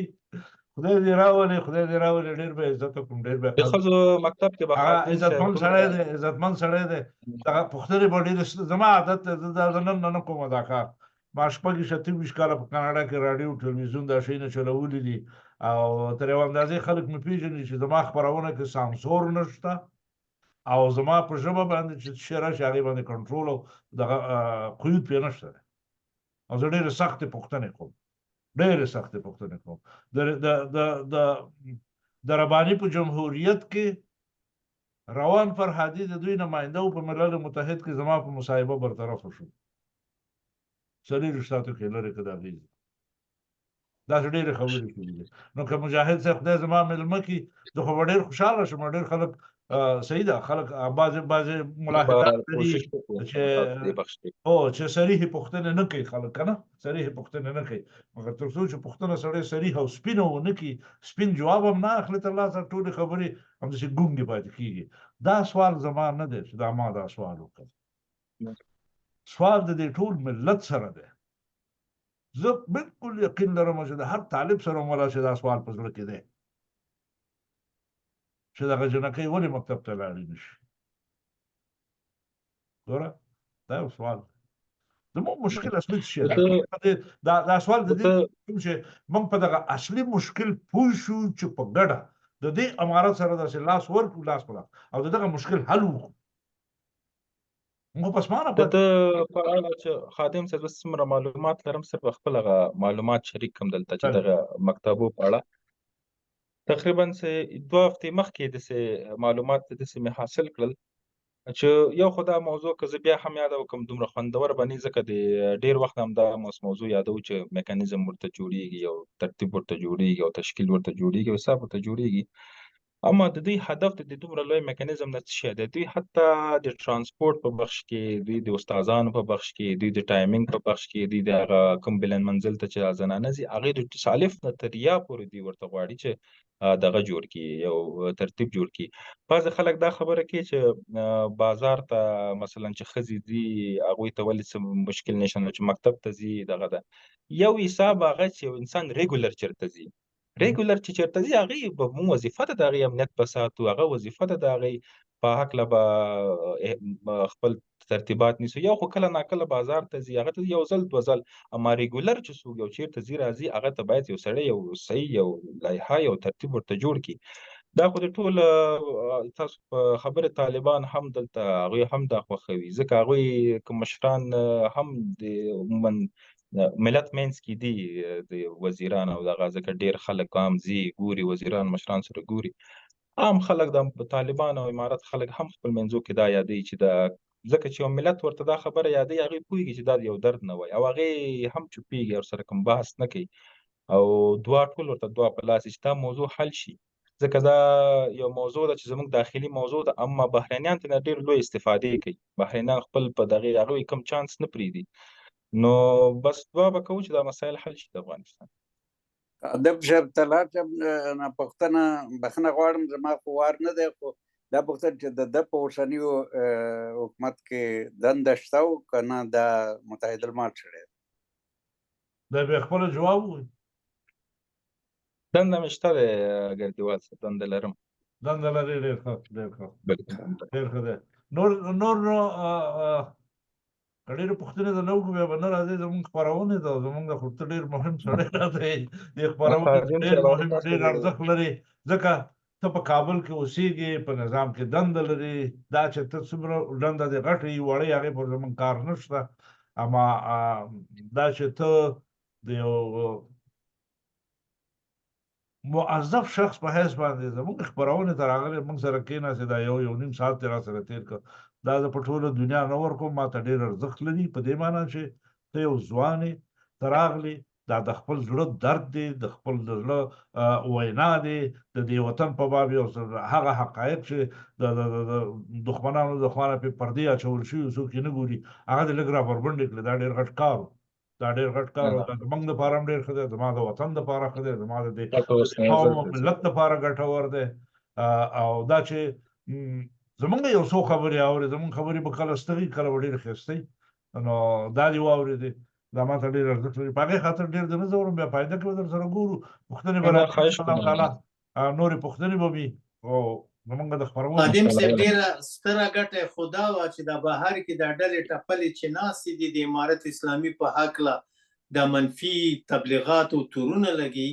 هغه د دغه پیاوړي ځوان خبرې واورېدلې داسې پیاوړي ځوانان چې په دې امارت اسلامي کې دي دا زموږ د افغانانو دپاره د ویاړ وړ دي چې دوی پوه شي چې په دې امارت اسلامي کې دغسې پیاوړي تکړه پوه بادانشه ځوانان دي چې وطن هم ورته ګران ده ملت هم ورته ګران ده او همیشه د دوی هغه خبرې مثبتې خواته دي منفي خواته نه دي بس نو دوی موافقه کړي او زه رښتیا ډېر ته خوشحاله شوم چې د داسې تکړه ځوانان په دې امارت اسلامي کې شته دي دا د دې هېواد راتلونکي دي بالکل دا خبره دا الله پاک کلام دی زما پلار مړ شو الله دې وبخښي هر څه ما نه پرېښودو که نه د علم هم ما ته پاتې شو د تجربه هم موږ له پاتې شو د ځمکه او پټۍ هم پاتې شو زه زما اولاد سبا به مجاهد صاحب ذبیح الله نه اولاد له به پاتې شي متقي صاحب به نه د هغې اولاد له به پاتې شي یو بل به نه دغه ځوان له به پاتې دغه زلمي ته به پاتې دا وطن په آینده کې دا خو شکر زلمی دی ډېر شي د 23 کالو به هم نه دغه زلمي دا زلمي زموږ د دې وطن آینده نسل دی زموږ په کار دی او دی چې دومره په خبرو پوهېږي لکه دی چې لګی دی زما د وطن ته ډېره امید وروشو ډېره ارزوګانې به ورته خادم صاحب ستاسو حسن نظر دی زه واقعا ډېر زیات خوشحاله شوم تاسو هم بحث وکړو تاسو د افغانستان د راتلو خبره وکړه خدای مو راوله خدای مو همیش راوله زه که تاسو راځئ زه انشاءالله زه به په خپله تاسو ته هوایي ډګر ته را رسېږم او تاسو به زه خپله انشاءالله تعالی چې مونږ که راځئ خدای مو راوله عزیز صاحب مونږ که راتلو یو کس به نه راځو مونږ به یوه ډله درپسې راځو د دې غونډ نظام پسې به راځو خدای مو راوله خدای مو همیش راوله هغه راتګ به په دې خاطر چې دې خلکو ته ګوره ما په دې خپله خپرونه کې دغه زما همکاران دي زما دوستان دي زما ډېر عزیز خلک دي په دغه خپرونه کې زما د سترګو نه اوښکې تللې ما دا خپله لمن ورته نیوله دې خلکو ته زما پروګرامونه کې شته ځئ زما خپرونې واورئ ما ورته دا خپله لمن ونیوله ما ورته د خدای او د قرآن روی مې ورته شافي کړ چې ځان جوړ کړئ ځان به م غرق کړئ موږ به م غرق کړئ دا موږ ستاسو بقا ستاسو نجات ستاسو خیر او صلاح د دې ملت د دې ملت سره په ملګرتیا کې ده په بل شي کې نه ده په ټوپک کې نه ده ټوپک خو د فرانسې د څه ورته د ناپلیون سره مو که نه دا ټوپک خو د 14 لویي سره مو که نه وږي تږي خلک فقیران خپلوچ ورپسې راپاڅېده ایسته چپک دا ټوپک خو د پاکستان سره وکړه نه څنګه مجیب الرحمن ته نار څه واغېستو ورنه چپک زما خبره په دې کې ده چې خدای دې دغسې ورځ نه راولي په موږ باندې ولې راشي دا د هغه خلکو د لاسه راځي په یو مملکت یو نظام کې چې هغوی دقیق سنجش نه دی کړی ټولو خبرو له زمونږ خو نور څه خبرې نه دي مونږ خو سپین ږیري خلک یو دا یوه خبره خو بیخي په سل ځله مې کړې یو ځل بیا وکړم په صراحت باندې دا کوم دوستان چې دلته زما خپرونه کې دې خپرونه کې اشتراک کوي راځي د دې ټولو په وکالت باندې هم قسم کولی شم او هغه صادقانه ویلی شم دوی د افغانستان په نظام کې ولاکه هېڅ شی غواړي خادم صاحب نه د کتابت غواړي نه د ولاکه وزارت خارجه وغواړي او نه د صدارت وغواړي هېڅ شي تمه نه لري فقط د دې خواري دا هغه پاک صادق خلک دي د دې وطن هغه پاک سپېڅلي وطن پرسته خلک دي چې د دې خپلو خلکو آرامي د دې خپل نظام پابرجا بودن او دغه نظام قوي کېدل او دا د دې نظام هغه بین المللي حیثیت چې په دنیا کې بیرته راژوندی شي دغه غوښتنه ده خلاص دا که چاته ښه ښکاري که چاته بد ښکاري خادم صاحب بخښنه غواړم په اخر کې یو دوه ټکي وایم او مهرباني هغه د دې دپاره وایم چې مهم شی ګورې دا دی او دا د تلاجل صاحب ته اورېدل غواړو چې د دې وطن د ولس او د دې امارت د بنسټیزې ترقۍ او آبادۍ دپاره د ګډ کار لارې او کړنلارې په ګوته کوي او دا توانایي او صلاحیت په ځان کې پیدا کړي چې دا وطن زموږ او ستاسې ټولو شریک دی او آبادي او ترقي زموږ او ستاسې په شریکه دنده او جواري جوړیږي دې له په ګډه اوږه ورکول پکار دي په دې خوار یو فکر وکړئ او بس ډېر ښایسته سوال و عزیز صاحب یو سوال درنه کوم ماماني کو جواب مه راکوه ښه جواب مه راکوه بله جمعه که چې راغله بیا د ستا نه زه په دې باب جواب اخلم بله جمعه سوال ډېر ساده دی آیا اسلامي امارت په دې چېرته فکر کړی کومه طرح لري کوم پلان لري چې په آینده کې 10 میاشتې وروسته 9 میاشتې وروسته د دې بهر نه د متخصصین سپین ږیري ډېر کسان دي شوقیان دي دی راځي څوک د اوبو په بند جوړولو کې متخصص دی چې د هغې نه لوی متخصص په جهان کې بیا به نه کم وي ډېر یو سړی د زړه په جراحۍ کې متخصص دی یو سړی د ماشومانو په امراضو کې ډاکټر دی متخصص دی یو سړی ډېر ښه پیلوټ دی کولی شي 200 پیلوټان وروزي دې خلکو ته به دا دروازه کله خلاصوي طالبان چې دا راوغواړي دې سوال ته جواب راکړه بله هفته کې جواب راکړه بالکل بله هفته کې دې سوال مې جواب راکړه اوس وخت پوره دی ټول په الله سپارم تابع صاحب که ته د وینا څه لري تا له هم وخت شته ټولو خبرې وکړې ته هم راځه مننه فقط ما یو دوه شی غوښتل اضافه کوم هغه دا ده چې د تجزیې او د خراسان غوښتنې دغه مسله چې ډېره اوس په رسنیو کې کله کله راګرمه شي زه فکر کوم دا بازار نه لري د موږ دنیاوالې نه غواړي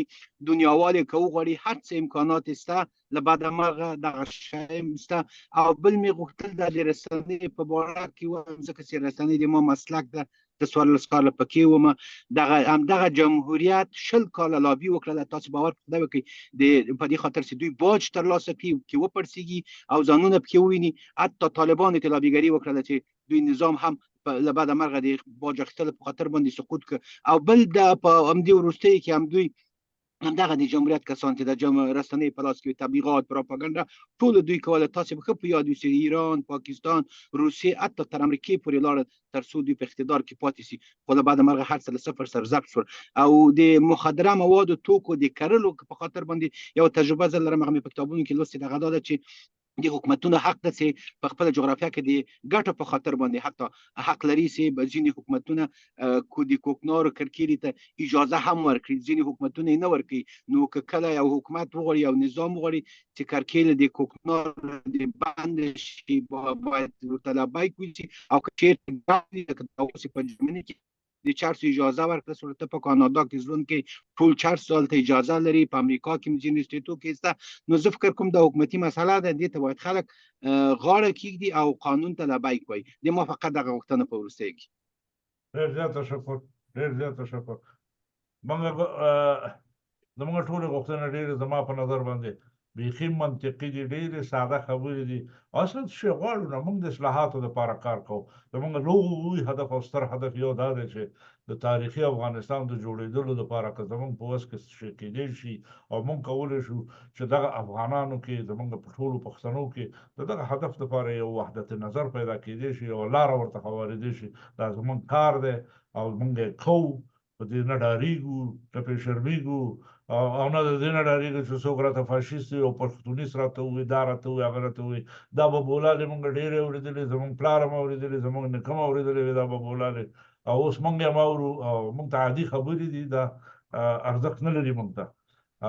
دغه زموږ کار دی نور څه موږ د غوښتنې نه لرو د امارت نه کوم خاصې غوښتنې نه لرو هېڅ شي هم ته نه غواړو زموږ د امارت نه فقط دا غوښتنه ده چې دا ملت بې د حکومت نه پاتې کېږي یو شی باید وي او امارت بې د دغه ملت نه هېڅ نه هغه ته وایي که نه پښتو کې یو متل دی بې امته پیغمبر نو چې یو سړی ځمکه نه لري چې پاچاهي پرې وکړي نو د څه پاچا دی چې ملت ونه لري چې سلطنت پرې وکړي نو د څه پاچا دی دا دواړه یو بل پورې تړلي دي دا تړل خیر دا بحثونه ډېر اوږده دي. په هر صورت باندې تاسو ټولو نه مننه کوم. الله پاک دې تاسو ته د عزیز صاحب له برکته زموږ خپرونه تقریبا 45 دقیقې نن زیاته شوه او دا ستا برکت و عزیز صاحب. الله دې تاسو ټول ژوندي لري، خدای خوشحاله لره، صحتمند واوسئ. زموږ دوستان چې مریضان دي کریمزی صاحب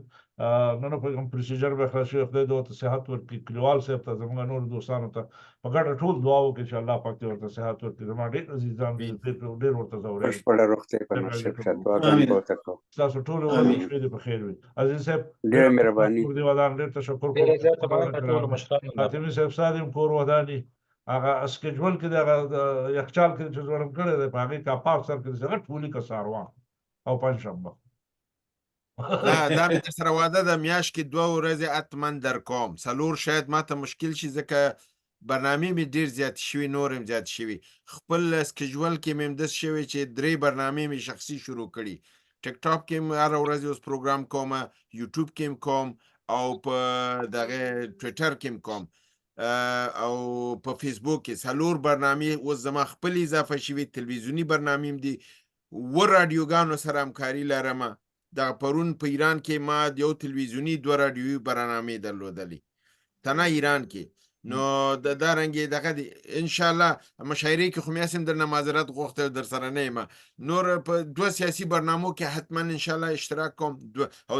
دا د ځوانان مې درته معرفي کړي. هغه نظیف بلال چې دی هغه هم تکړه هلک دی، هغه به هم بېرته د کوتلی دی. جلیلي صاحب تللی دی د هرات او د قندار په دورې دی چې راغی، هغه به هم راپور وړاندې کړي. موږ تاسو ته سی ولیدل، چا سره ولیدل او همدارنګې نور ځوانان به هم راولو. زه خپل په عوض غواړم چې موږ داسې ځوانان تربیه کړو دلته.